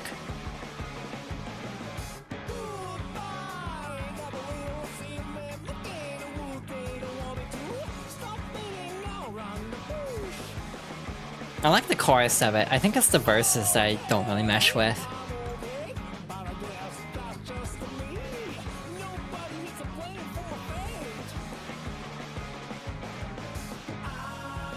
Like, this part is good.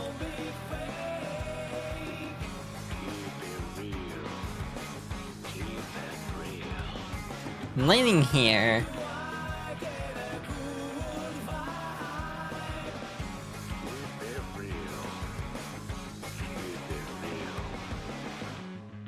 Alright, I'm curious. I'm gonna skip ahead a little bit.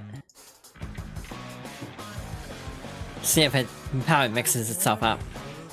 Having just listened to a Beastie Boys song the other day, I can confirm it does, in fact, sound like a Beastie Boys song. I actually have never listened to the Beastie Boys, I don't think.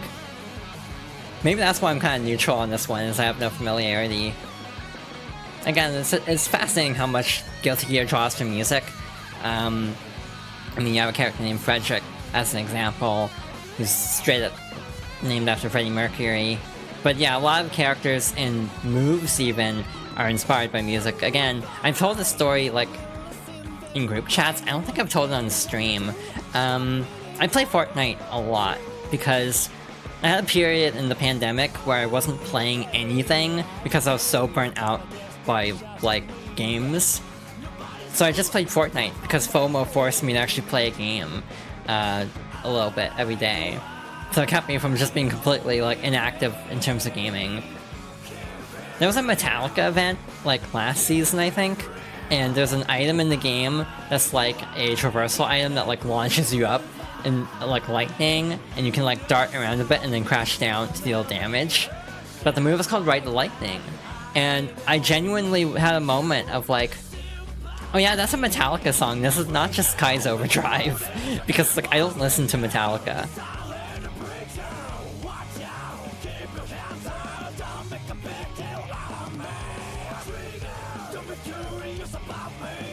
Yeah, I'm not really a fan of this one. This one's just like, okay. Again, if the song is playing, I'm not gonna be like, I want to skip this song, which is kind of what the lower 2 tiers are for. But it's just like, I don't go on my way to listen to this one. Next one though, Hellfire. I'm leaning here, somewhere.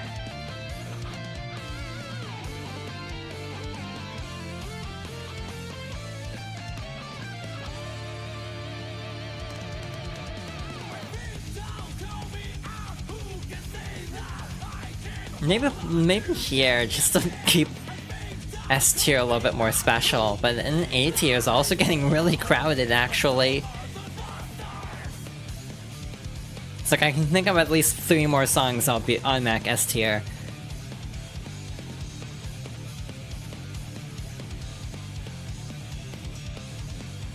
Survivors killed the song.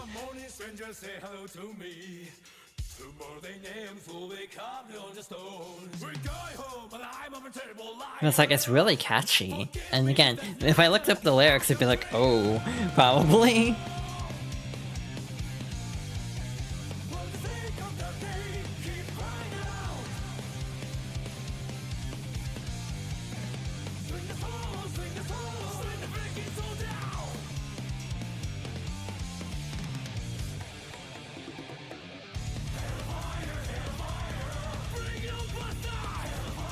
You know what? I might move this down to A. Again, I think it's still like upper A, but I don't think it's like S, barely. It's close though. I mean, this is like borderline A or S. Let's see.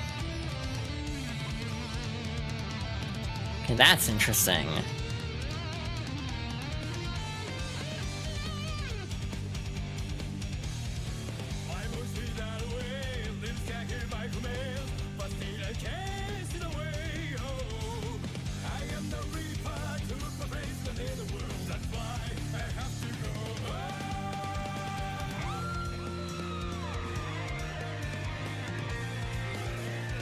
I need to look up the lyrics of these songs someday, because it's like, musically, it's like, still very high tier. I wonder if it'd go up.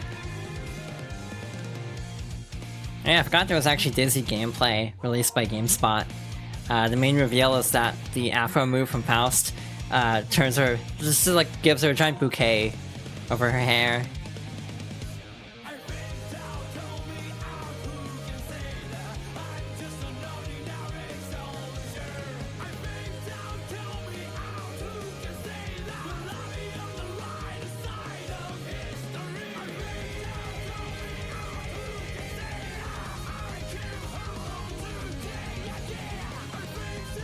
Yes, I'm totally looking at the GameSpot video on my phone while the song is playing.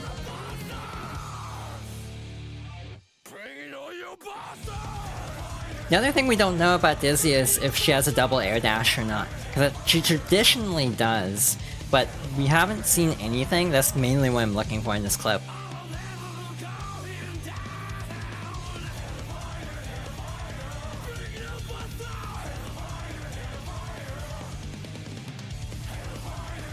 God, I need to relearn Roman cancels, I'm just realizing.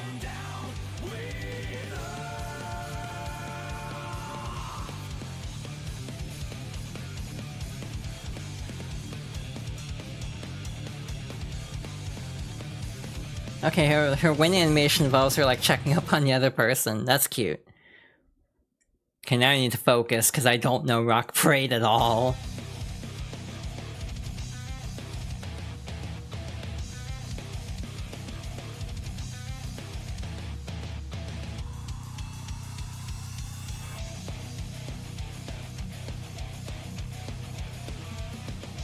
Okay, Mikhail's sword looks really like minus on block. That's not great. In terms of it being very long-reaching, but it has some drawbacks.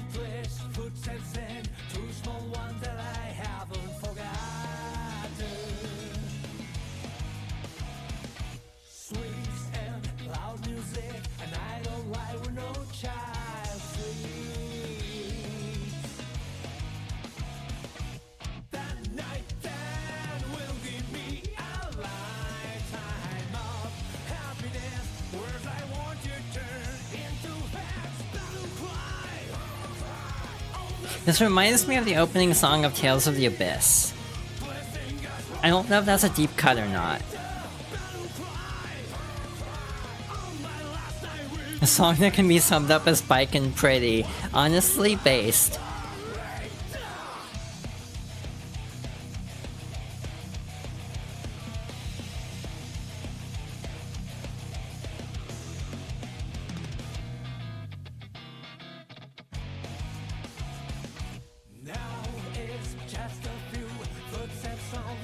Yeah, I'm getting real Karma vibes from the song.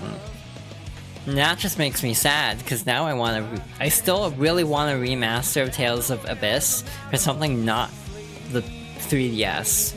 Because I think Tales of the Abyss is a game that kind of hits all the same notes I keep talking about with this game, where it's like, oh yeah, the main character is kind of a jerk at first, but ends up having to go on like a growth arc because he screws up badly enough to force a change. But next remaster is Graces, which I understand why, but I also, like, I've already played that one, I wish, and I mean, I've played Abyss too, it's been longer, I think.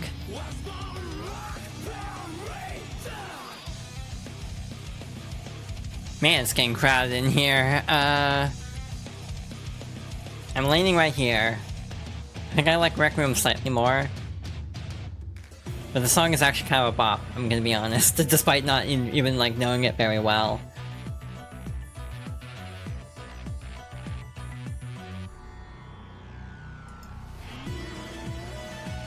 Okay, this is a direction I was not expecting.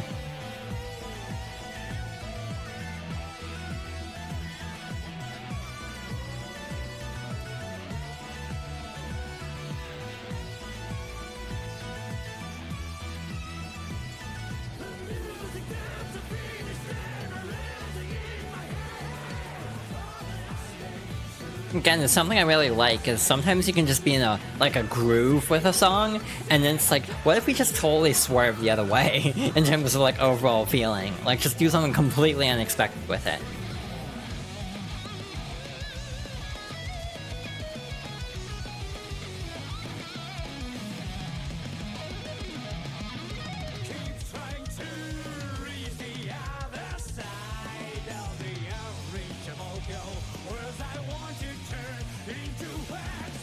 Yeah, it's that part that feels like Karma from Tales of the Abyss. I need to play more Tales games. I've kind of fallen behind. I need to play Zestiria, Berseria, and... what's the new one? Arise? Again, it's such a normal sounding name. I'm like, oh yeah, it's just called Arise.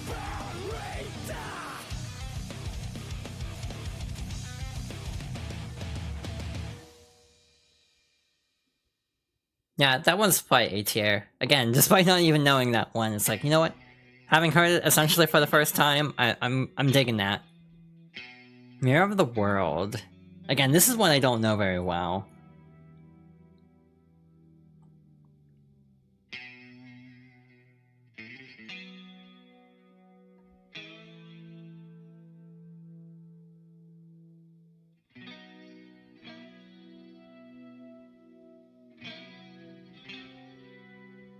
Interesting start, for sure.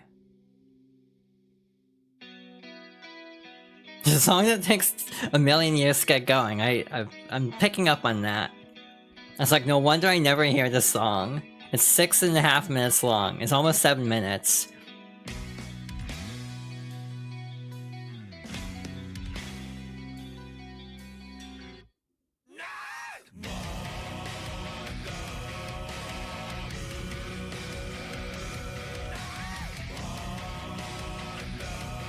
Why is the background riff reminding me of Live and Learn?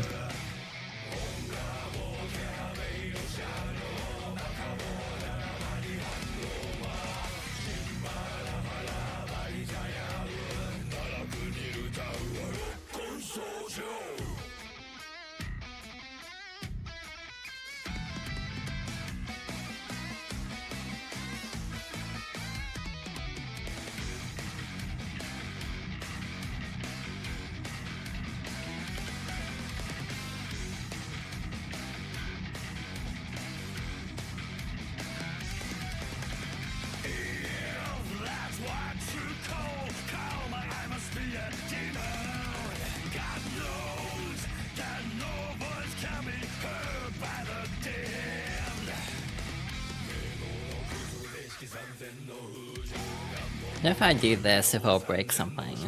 Actually didn't. That's good.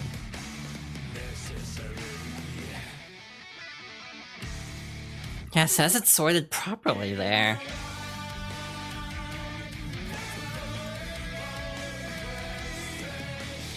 So I don't know why it then unsorted itself.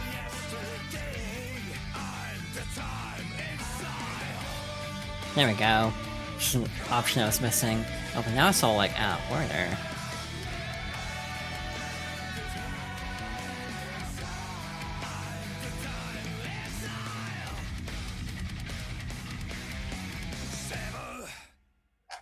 There we go. I think we'll just stick with this order, actually.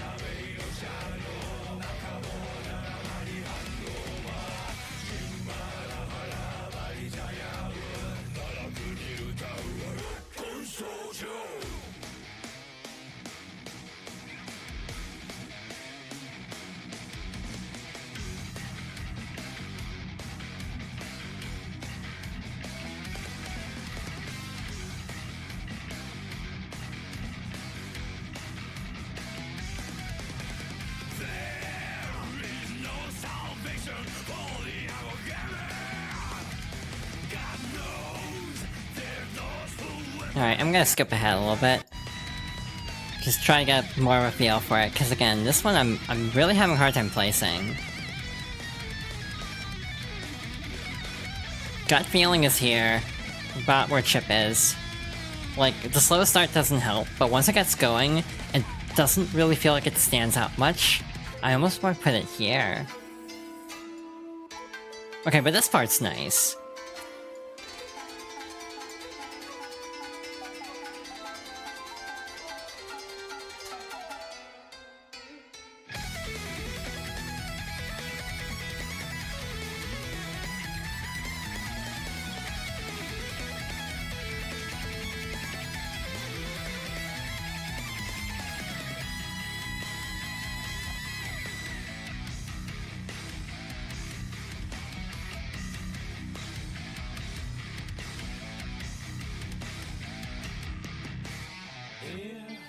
I had a comrade, I wonder what I would tell them. Yes, yes, I knew the answer.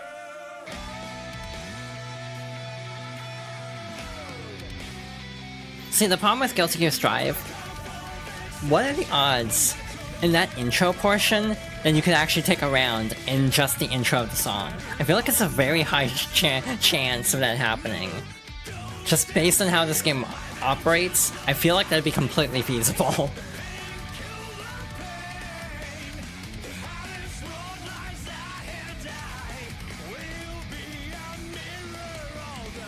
You've had that happen to you? Yeah, that does not surprise me with how this game ends up being, how it ends up playing out. Like, yeah, if you play against, like, Slayer, like, pick the song and then fight Slayer, and, like, there's an extremely high chance that the game is over before the song even starts. I've seen clips of Slayer, like, two-shotting people, basically. It's, like, wild that they're buffing this character. But if everyone's getting buffed, then who knows, maybe we'll be okay. Now that one's B. That one's just okay. Now this one's another one I don't really know. I don't usually play Sin. I don't even remember hearing this at all.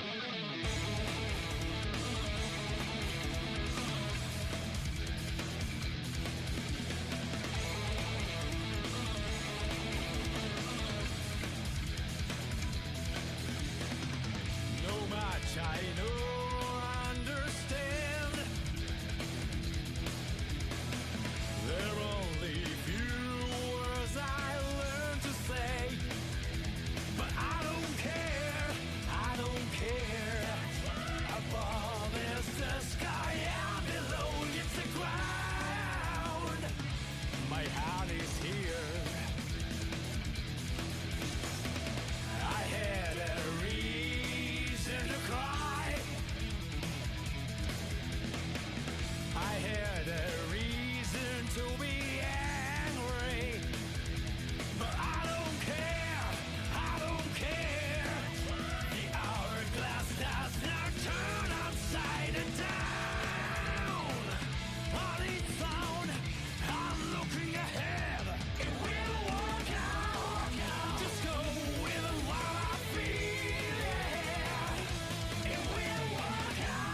This is one where I'm not really feeling much of anything.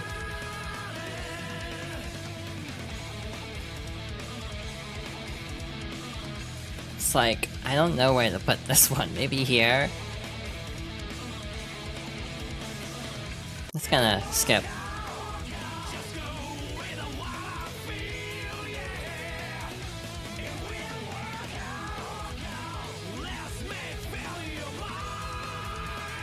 Like, if I'm hearing this in a battle, I'm not gonna mind it.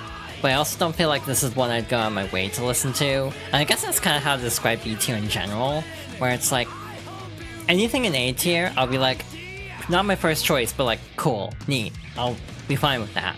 Like, these are songs I'll like actually pick if I'm in control of like match settings. And these are like, I wouldn't mind them, but I also don't like pop off if any of these songs are playing.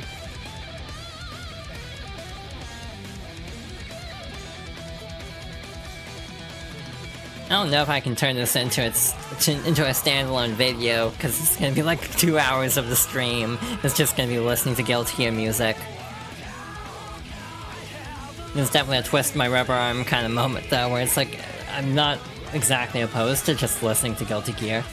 Holy Orders riff, okay, I need to actually pay attention.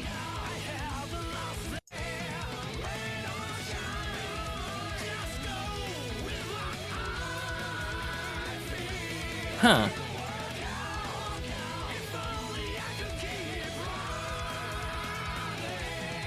Oh, further back. Yep, I hear it. There it is.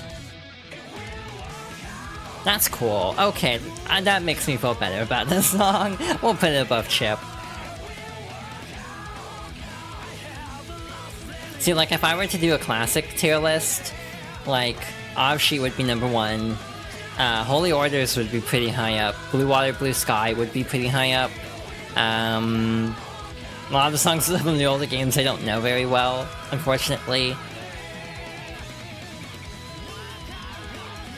But it's like, yeah, those are, like, Ride in Pain, Avshi, Holy Orders.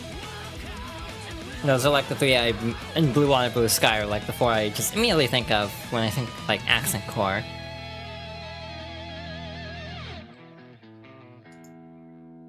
Yeah, that one's okay. We're actually gonna skip around. Next one that's playing in order on this playlist is Johnny's, but we'll jump back over here. Because I want to hear the circle. Because I don't know this song.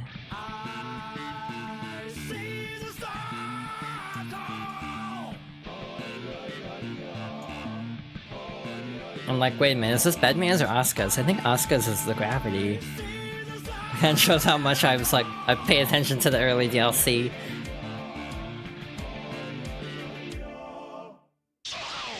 Okay.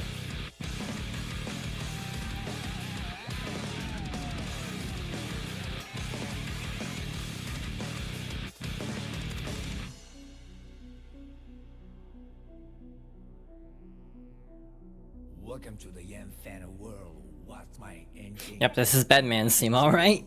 And here there is a silence everywhere. No peace either. Where there is no beginning and no end. Will life be like that? And yet the words that won't go with the room. The most existentially terrifying song in Guilty Gear. Yeah, that's Bedman. Summed up very well.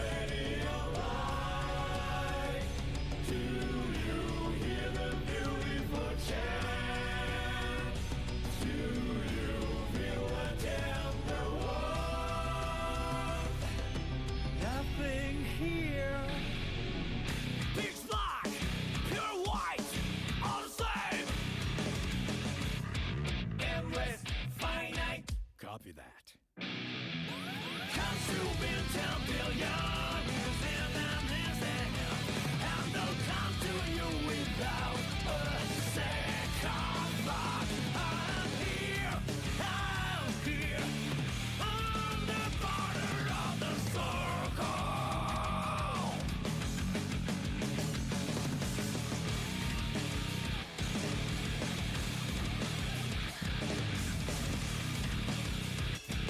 Fascinating. Again, this is one I know parts of it, but I don't know the whole song.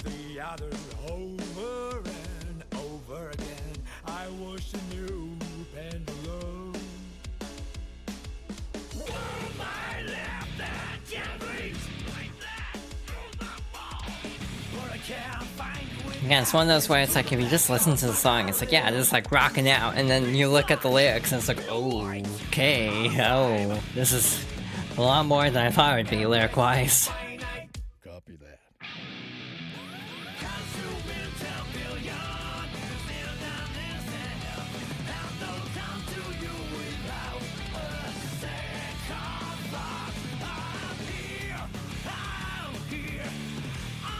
I am vibing with this though.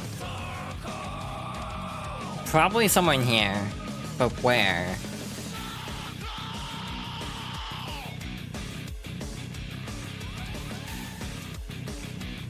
Maybe here?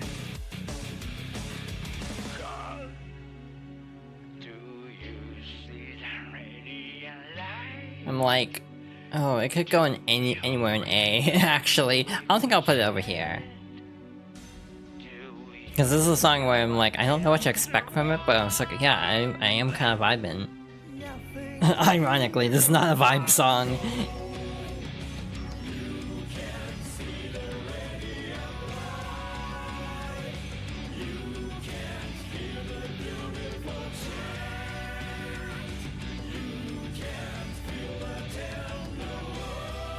I don't know what my VTuber model's doing.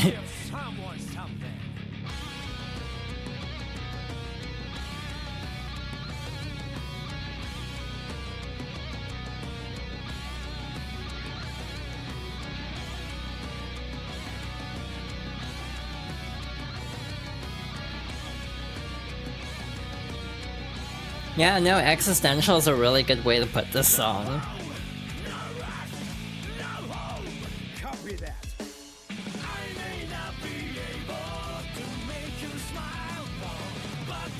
Ooh, ouch.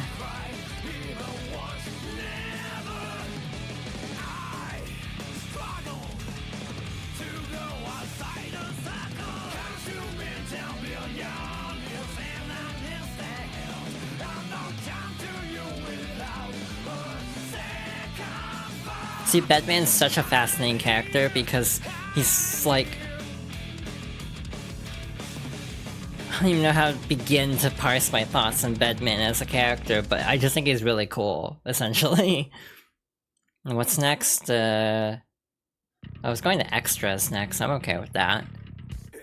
We're not gonna listen to all of extras, we're going long as is, and we already, like, know this is S tier. We don't even need to, like, question it, this is up there.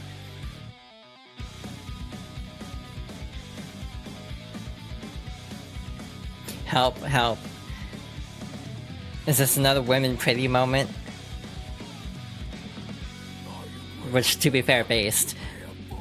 See, like, Alpha's also a really cool character. Again, this is the thing, it's like, I can look at all these characters and be like, who's my least favorite character on this roster? It might be Geo, just because she doesn't really have a lot going on story-wise yet. Like, just she doesn't really contribute much to the story, and in ways that the other new characters like Nago or Happy Chaos did. So I almost do think Geo's probably one of the weaker story characters in the roster, but like everyone else has really cool stuff about them. Like Alpha going from like basically just being like set up to be like the host of Aria and ends up like developing her own personality, goes from like basically her like programming activates during a wedding to a death metal singer, so she becomes very wedding obsessed, but then becomes like death metal obsessed and part of a band following God, what's the name of it? Baptisma 13 is, I think, Overture. I forget what they call the incident and sign in XR Rev. Either way, Alpha's a really cool character. How she's still very love-struck though. I've seen comparisons that she's just like the Amy Rose of Guilty Gear. I personally that caught me off guard. But yeah, I actually think Amy Rose as a character is kind of overhated. Though some games flanderize her to no end.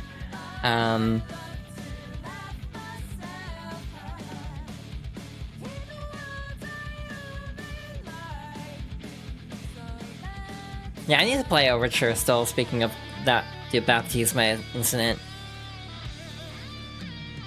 It's on my list of games I want to play. Maybe I'll do it on stream, but I don't know how interesting a single-player MOBA would be. Again, didn't I say I wasn't gonna play this whole song, and yet I'm still sitting here listening to this song? Like, this is legit one of my favorite songs, like, not just in Guilty Gear, but just period. I listen to the song regularly, like, just for fun. Top tier. Easy S+, if there was an S+, which there isn't. So we're gonna duck out here at the bridge, skip over to the gravity.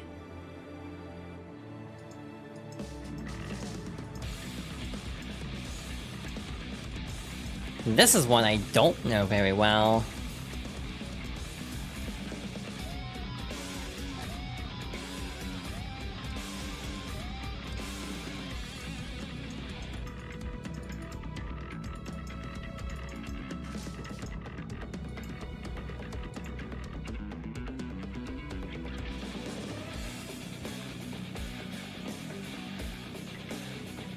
This might be the first time I'm listening to the song, actually.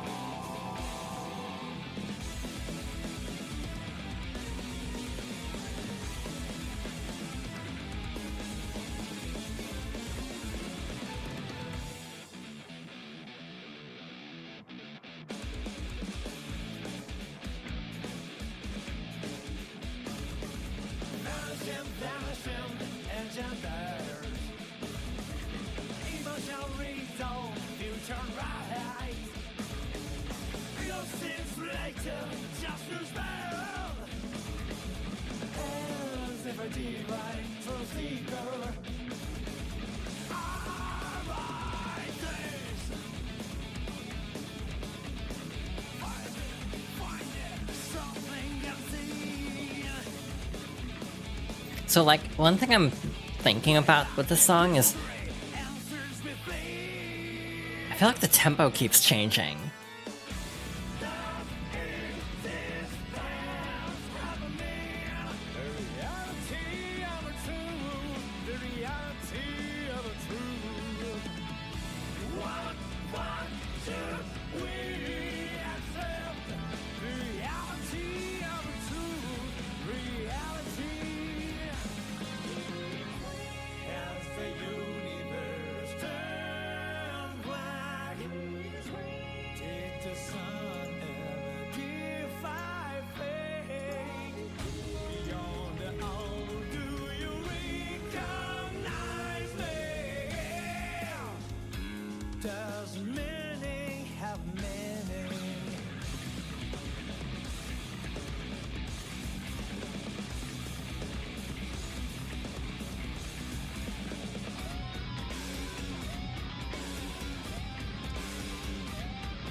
That's honestly how I felt about a lot of these songs. There are a lot of songs where it's like a key part of it, it's just like, this is really cool. But like, as a whole, the song is like, this is just okay. And that's kind of how I'm feeling about this one. Like, I'm kind of thinking here, kind of in the same tier as Sin, where it's like, when the Holy Orders part picks up in Sin's theme, I'm like, okay, that won me over a little bit. But like, I'm kind of the same way about Asuka's, where it's like, I think the construction of the song is interesting because it's like constantly changing tempo in a way that feels sort of like interesting and unpredictable, which kind of fits that man. Again, I just say that man just because it's funnier, in my opinion. It's like he has a name now, but it's just fascinating having a character just that man.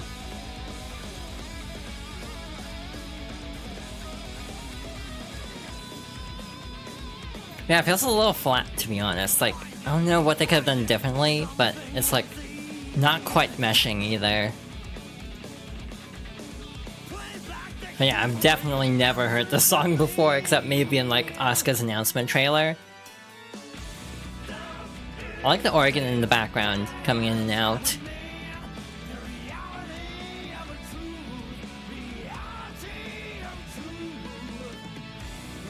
You know, things SDR in the intro are the best part. Yeah, that makes sense. Again, there are a couple songs like that, where it's like one key line is like all it takes. Like for Dizzy's theme, I'm like the line about like in the sands of time and a bolt of lightning showed you when to fly or where to fly. I don't know which line is. Like that specific part of it, and then the Arashi part in the bridge is like, okay, that makes that song like high tier for me. But like the song as a whole, it's like I would put a lot of songs, or we'll put a couple songs over Dizzy's theme. But like those two parts are like really cool to me, and so it will probably still be like upper A, lower S. But like as a whole song, I think Dizzy's theme is pretty good, but not like top tier for me. Ironically, as much as I love Dizzy, I think no theme is actually top tier very first.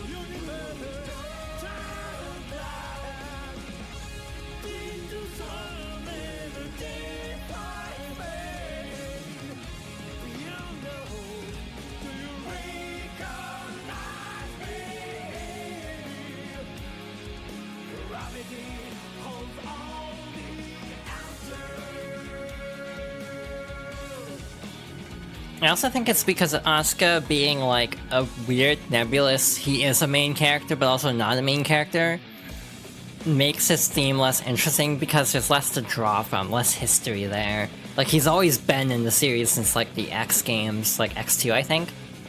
But because he's always been like off-screen and mysterious, he doesn't have as much to build off of, like motifs and things. So like, you know, a lot of these themes, I think when the reference hits, it's really cool. But, you know, I don't get a lot of the references, unfortunately. So now we're gonna skip back over in this playlist, because it's all out of order for some reason. So, 5 left, well, sort of. He's a morally questionable wizard man, that's all we know about him. That's one of those situations where 1, he lost his cat ears, so that's automatically a mark against him in Strive. But 2, I almost think the build-up to Asuka is almost more interesting than Asuka himself in some ways. There was so much build-up to this character, and he's just kinda, yeah, morally questionable wizard man. After like 20 years of waiting for him to be playable. Just lean.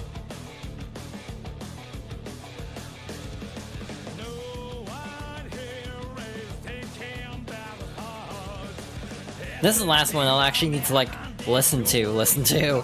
I know the song enough that I could probably place it, but I'm just like, where do I put it in here? Like, it's probably A tier, or like bottom of S tier. Johnny Drink Lean, probably. God, where do I put this?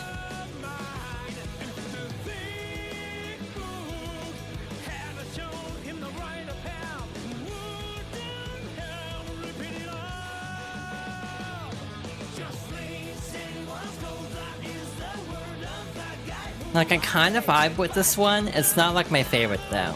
So that's why I'm kind of leaning in this range. I'm leaning here. Like, just gut feeling is like about here.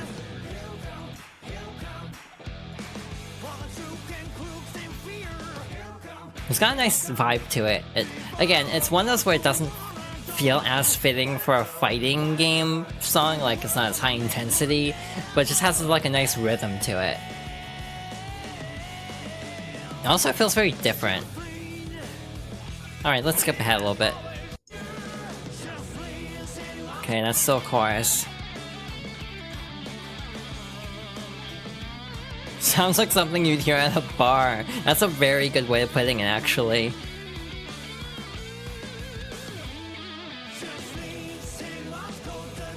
feel like the instrumental doesn't really do anything terribly interesting, though I might have missed the interesting part when I skipped ahead. Like, this almost feels kind of like a no-frills, like, just pretty decent song.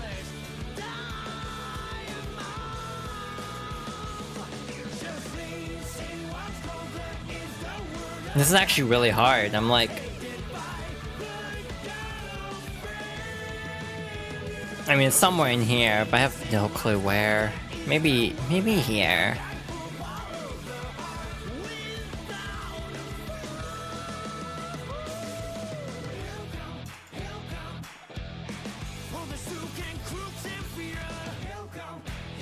It almost feels like, yeah, it just has such a different vibe from everything else, while still feeling guilty here. It also feels very suitable for Johnny. My brain couldn't decide if I wanted to say suitable or fitting. Alright, here we reached the time.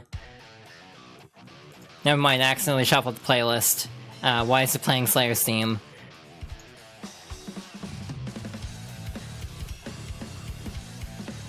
We're gonna go back. That was my bad. I said it wrong. This is the one where I'm like, I don't need to listen to this. I can just immediately do this. But we'll listen to it anyway. For me, I like extras a smidgen more. I don't even know how to explain why I like extras slightly more. I think in some ways, extras...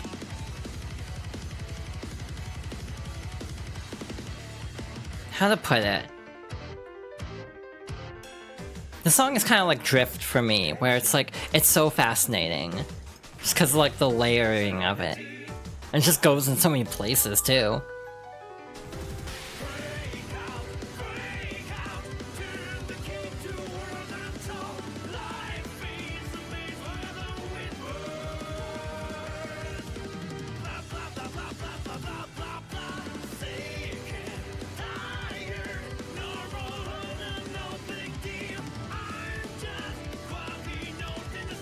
Yeah, I think that's another case. This is definitely a song where the end, like, it's a really good song, like, initially, like, it just immediately kicks ass, but then you just get to the end part and it's like, damn, this is like, this is top tier.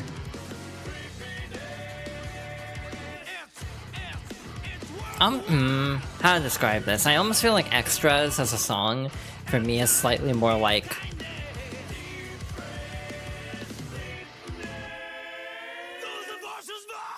I don't know how to describe it. I think it might just be a personal preference thing that I can't really quantify. Just like the vibe of Extras, I kind of like more. You know, this one's definitely more like hard rock than Extras, ironically, despite like the death metal vibes of Alpha's vocals.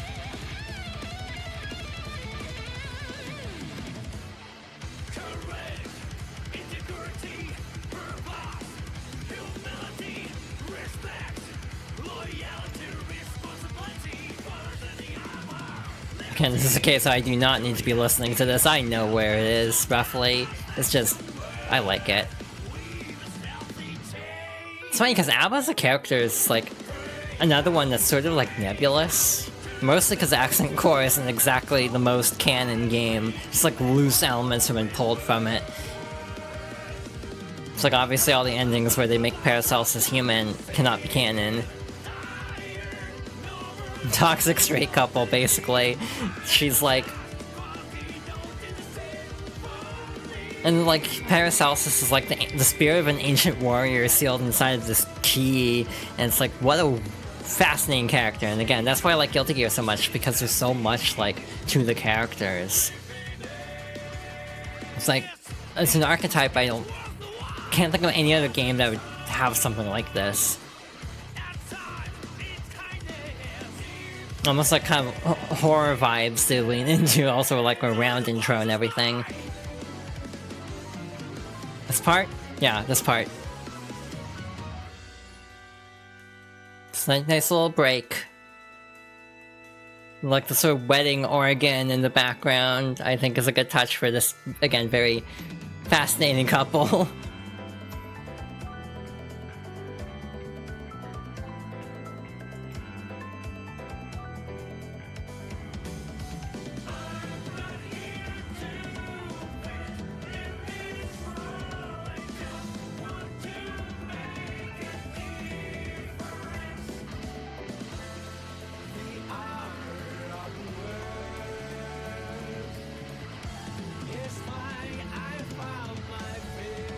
I'm also just realizing the top two here with Elfelt and ABBA, both of these songs just have a message of like, yeah, heck what anyone else thinks, just be yourself. Like, both of these kind of have the same theme in a way, except this one's more like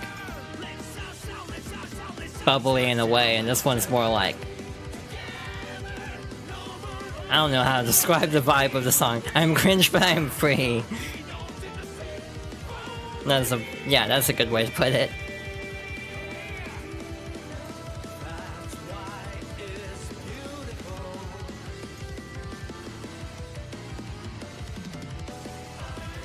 Yeah, quirky note in the symphony is just like, yeah, it just hits, basically. This part's wild, because you have this, like, drum part that's just prevalent, but then you just have, like, the little gentle piano in the background. It's, like, these songs are so truly interesting to me, because you have so many parts that are like, this should be kind of, like, not working, but it's mixed together in such a way that it just works so well.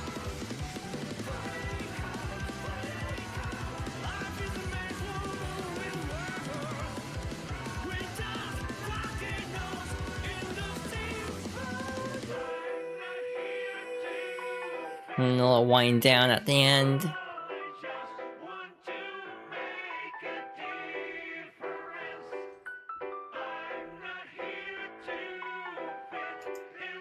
Didn't mean to open Steam.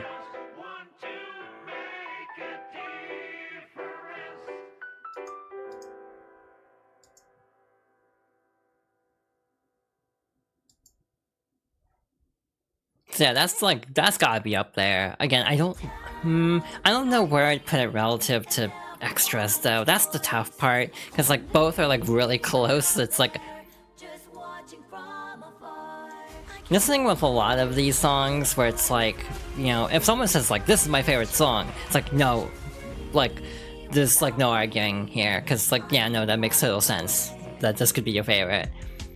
Which I think just is kind of a testament to the quality of the soundtrack in a way, that like, you can basically like name a song and be like, that I can totally see, like, as a respectable take. There aren't anywhere it's like, I don't quite understand your opinion and would like to hear more, which is kind of how I feel about like some opinions on things, where it's like, there's a lot of things where I will respect opinions, but I will genuinely want to like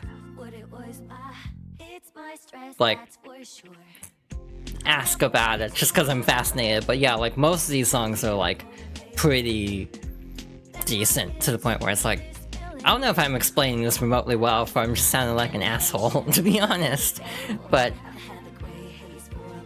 it's like, this song is a good example where a lot of people don't care for it, because again, it is more like mellow compared to a lot of the other songs on the soundtrack, to again, the point that it might not be as fitting, but again, a lot of these songs go deeper just because there's like emotionally resonant parts.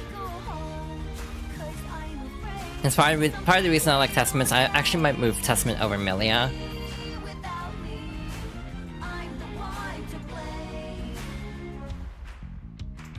The big question is, again, for an actual song to use in-game, I feel like Bridget's would be an A tier, for obvious reasons. I'm gonna put it in S tier anyway. Oh look, we have Mayberry set up here. Here's the thing, do I like the song more than Perfection Can't Please Me? Probably, but I don't want to break up the couple, so we're just gonna leave them there.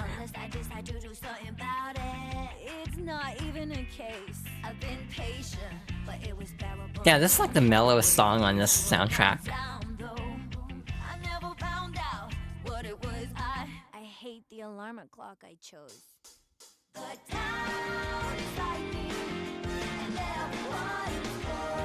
It's just kind of pleasant. It's not like as deep as like top 3, I'd say, but it's just a nice little pleasant song. And again, as a trans person, it's very resonant, so that carries it to S tier. But again, it's one where it's like, yeah, if it's too down, like mellow for others, it's one of those where it's like, I kind of get why some people don't mesh with the song, but again, it's like trans people all like this song because it's emotionally resonant. We all have a town inside us.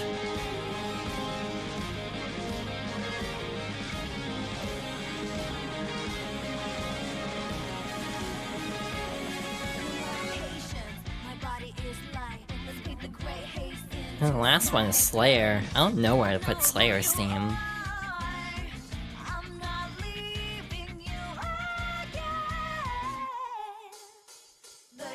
Yeah, this is one I think I listen to more outside the game than in the game, just because, again, sometimes it doesn't feel quite fitting for a fight, basically.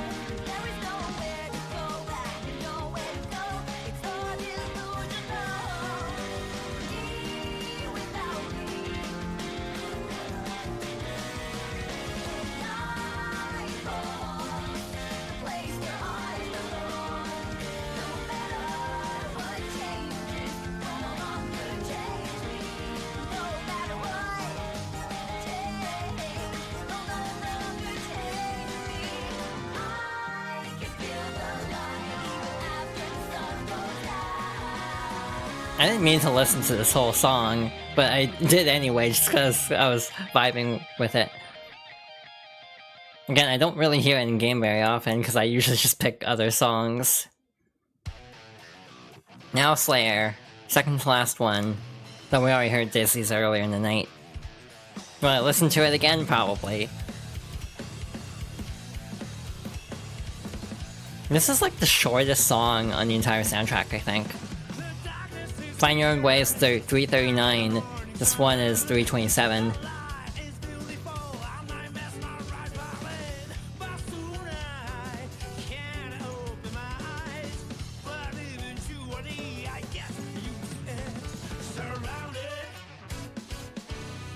Song that feels like it should be longer than it really is. Just like trying to fight Slayer and Strive. It's like, it should feel longer than that, but it's like, oh wow, the round's only been like 5 seconds.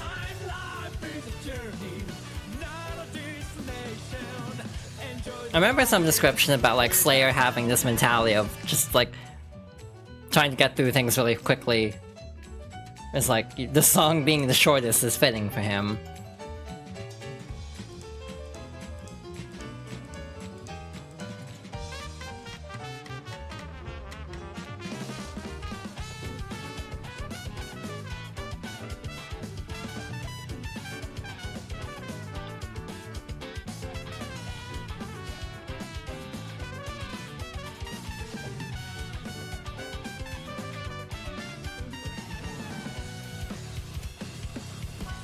Like, main guitar riff in this part's really cool, in my opinion. I think that's kind of winning me over, even if the song itself I have issues with.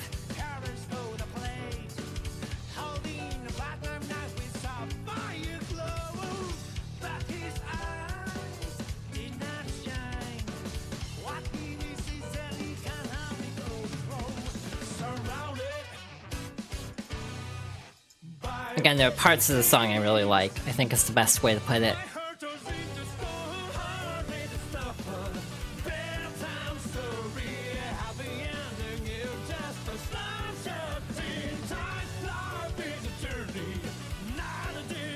Slayer's How Soul gets his name, actually, and I don't even know the full story behind that, to be honest.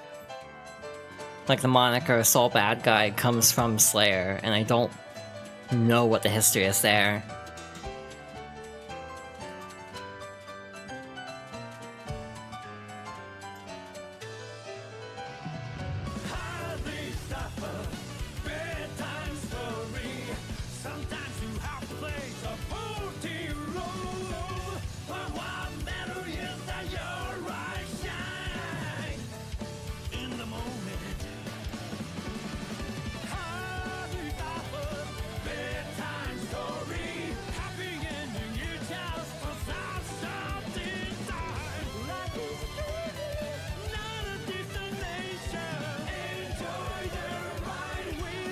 What, the beans?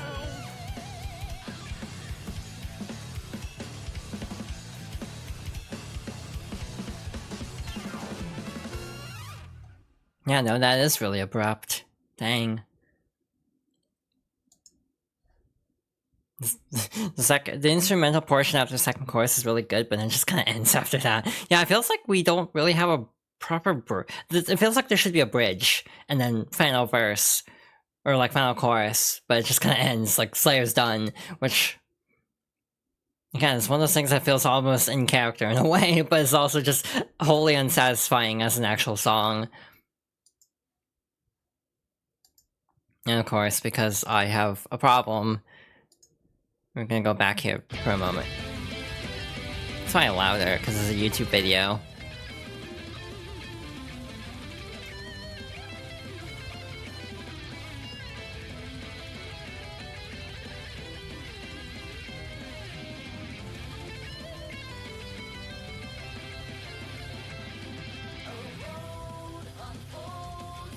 I just like how triumphant this song sounds.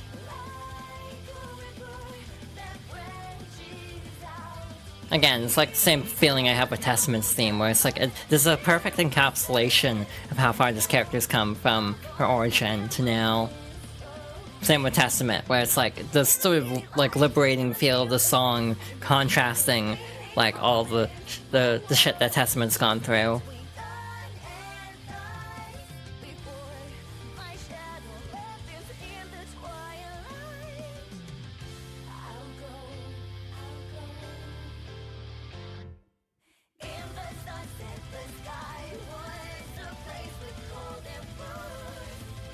Like Symphony, this is a song with, if you have this like piano part that's very gentle, but then you just have this constant drum that's just like, somehow this works really well.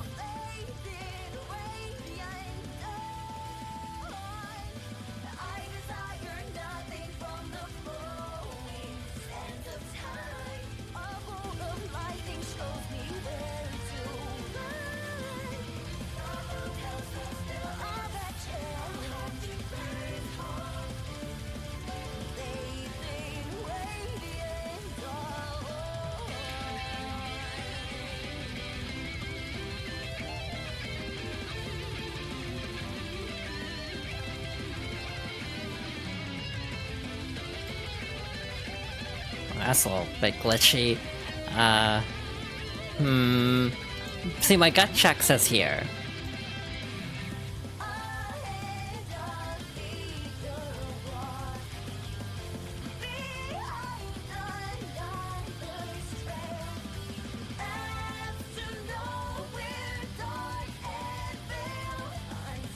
Again, we were also kind of still waiting for official lyrics, so when I actually read through the lyrics, I might move up, but, you know, just gut instinct, like, first impression is, like, about here.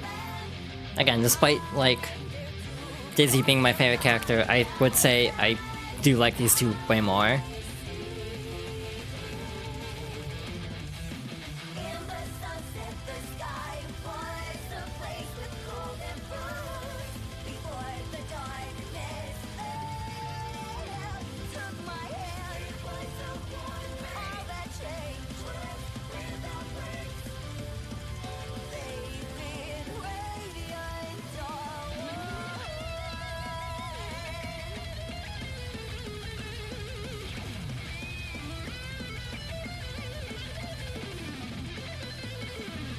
It's like it's triumphant, but also sounds like a boss theme at times. It's like a mix of both, that in a way that's fitting for the character's lineage and history.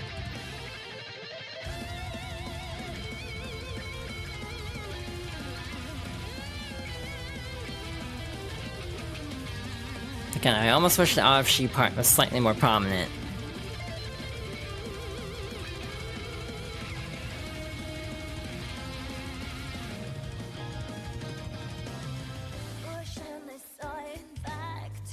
This part's just kind of like chill, which is weird after everything else in this song. It's like a little break for the band to just recover from their limbs falling off from playing the earlier part.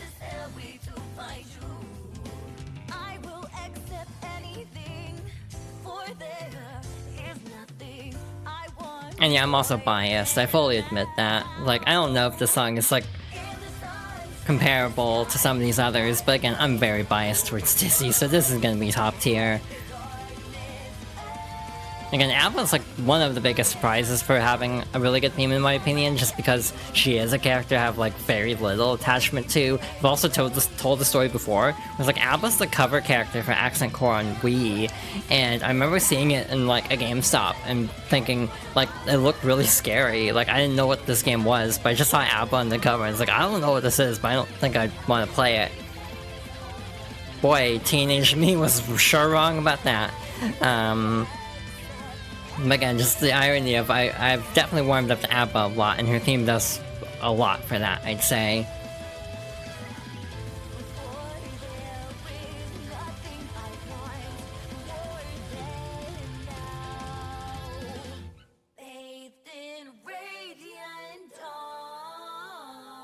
This one also ends kind of abruptly. Though it's a 5-minute song, it shouldn't feel as abrupt as it does. I do like the little like chorus part at the end with the harmonies.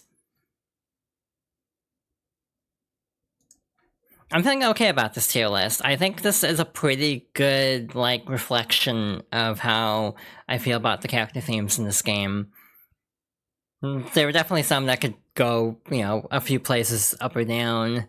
But in terms of, like, general placement, I think this is a pretty solid list. I'm feeling good about this. And again, I actually think this game has a really good soundtrack, so even the ones that are like, I'm not really vibing with this, but it's like, I don't mind it as much, because there are definitely some where it's like, I would definitely not like to listen to certain songs in certain games, but if any of these songs played, it's like, yeah, I could take it or leave it. And these are like, yeah, these are pretty decent.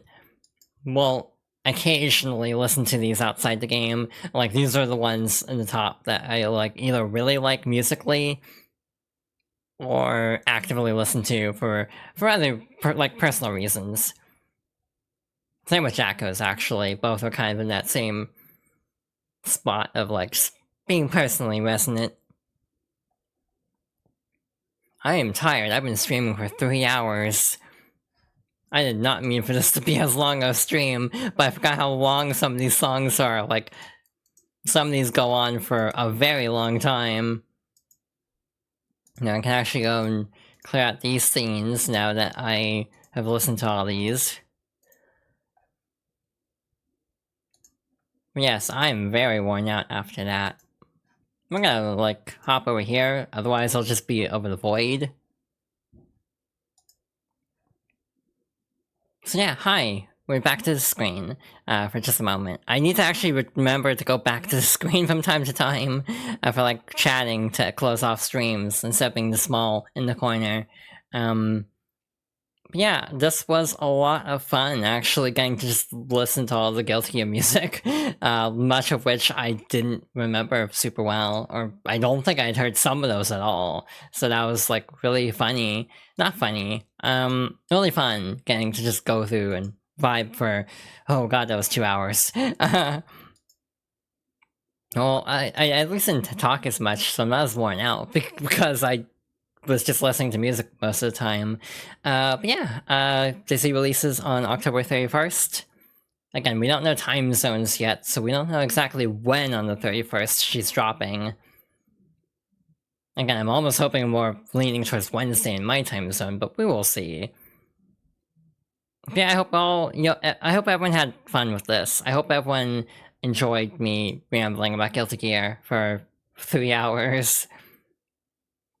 It's definitely a series that means a lot to me. It's a series that, ever since I got back into, I have been very much hyperfixated on. And again, a lot of it's for character reasons. As much as I enjoy the gameplay, a lot of it does stem from just having a cast of characters I thoroughly enjoy, and really good music and visuals as well. So yeah, it's a series that means a lot to me. So at some point we will start playing Strive on the stream. Probably sometime after the patch. Again, I would like to do a stream early, but I don't know if I'm up for a Thursday stream, and also Friday, I don't think I'll be up for a stream then either, so we might try to squeeze something in on the weekend, and if not, we will definitely be hopping into Strive on next Monday. This Wednesday, we will try to continue the Wind Waker randomizer, if I can actually remember to stat track everything. lore is something that's very interesting for me personally because a lot of it's like personal lore, like the character lore. I tend to like not know about like the bigger picture stuff. Again, like if you asked me to explain the plot of Guilty Gear Xrd, I probably couldn't tell you much other than like there's that one scene where like they have a existential crisis over realizing that Soul and Kai are like Kai's Soul's son-in-law. Like that's basically all I remember from Xrd Rev 2. But yeah, it's one of those things where I just kind of like, when I get into a series, even if I'm not playing it, I'll just really dive deep into lore for characters I care about. And, you know, related characters as well. Like, on the surface, I actually don't feel as strongly about Soul and Kai, ironically, despite being the main, like, rival pair in this, but because they're connected to, you know, Jacko and Dizzy and the Valentines in general, it's like I do know a lot about these characters by proxy, even though these are characters I haven't like deep dived into independently as much as some. Again, there's a pattern with the characters I like, and it's because I like women. So again, a lot of the other characters are very cool in this game. Yeah, it's just a very fun series. As far as fighting games go, obviously these games are very rough though, especially when we jump in next time, because it's been a bit since I've really dedicated, like, to getting better at the online. By Monday, hopefully I'll be in somewhat okay shape to not get completely destroyed, because I'll definitely be playing as Dizzy all through the weekend, especially because I'll be recovering from COVID booster, so I'll definitely have a lot of time to just play Strive over the weekend. But yeah, I hope everyone had fun. I hope everyone had a good time with me just kind of gushing about the series I care about. I kind of want to do more streams like this, but the problem is the other series I could do this with is Xenoblade, and that's very spoilery. It's really hard to info dump about Xenoblade because then you have to just spoil it for everyone, and like these are more niche. Well, actually sales-wise, Guilty Gear and Xenoblade are kind of in the same place, so like 3 million copy range. At peak, so like basically the problem with Xenoblade is like there's a lot of story. With Guilty Gear, it's more the character parts that I know, so less direct spoilers, I think. But with Xenoblade, for example, when your favorite character is Nia, it's really complicated trying to explain why Nia is like my favorite character in any medium ever. Like, if you ask me, like, oh, who's your favorite character, like, period, I'd probably say Nia.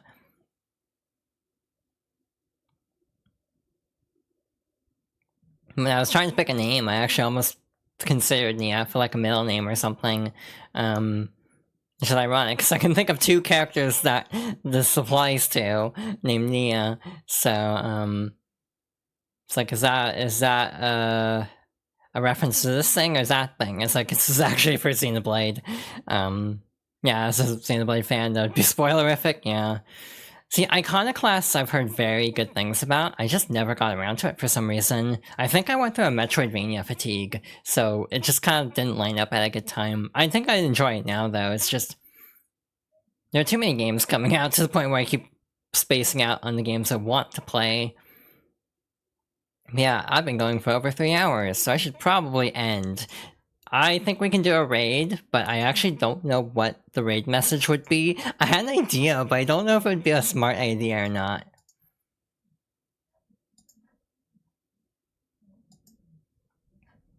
Because I was thinking about what came up earlier about Johnny drinking lean. It's like, I don't know if that'd be a good idea for a raid message or not, but that's the main thing that comes to mind.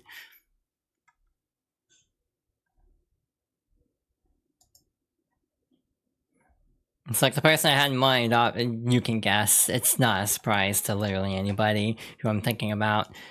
But it's like the person who would, you know, who we'd be rating would at least know Guilty Gear enough to, like, get the reference. So it'd be okay in that front, but I don't know.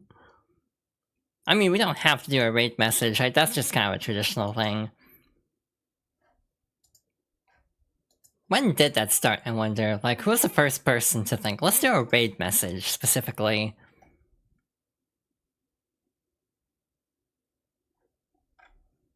Yeah, this was a lot of fun, and again, despite not playing games 2 times in a row now, again, I really need to think about adding in another stream slot, like, you know, probably Friday would be the easiest, or maybe like Thursday or something. Thursday might work, for scheduling purposes, but I still need to think about my energy levels to actually do 3 streams a week. Again, it helped me to get up earlier and go to bed earlier, so there'd be a benefit to actually doing more streams a week, but I still need to work out how I'm feeling about that.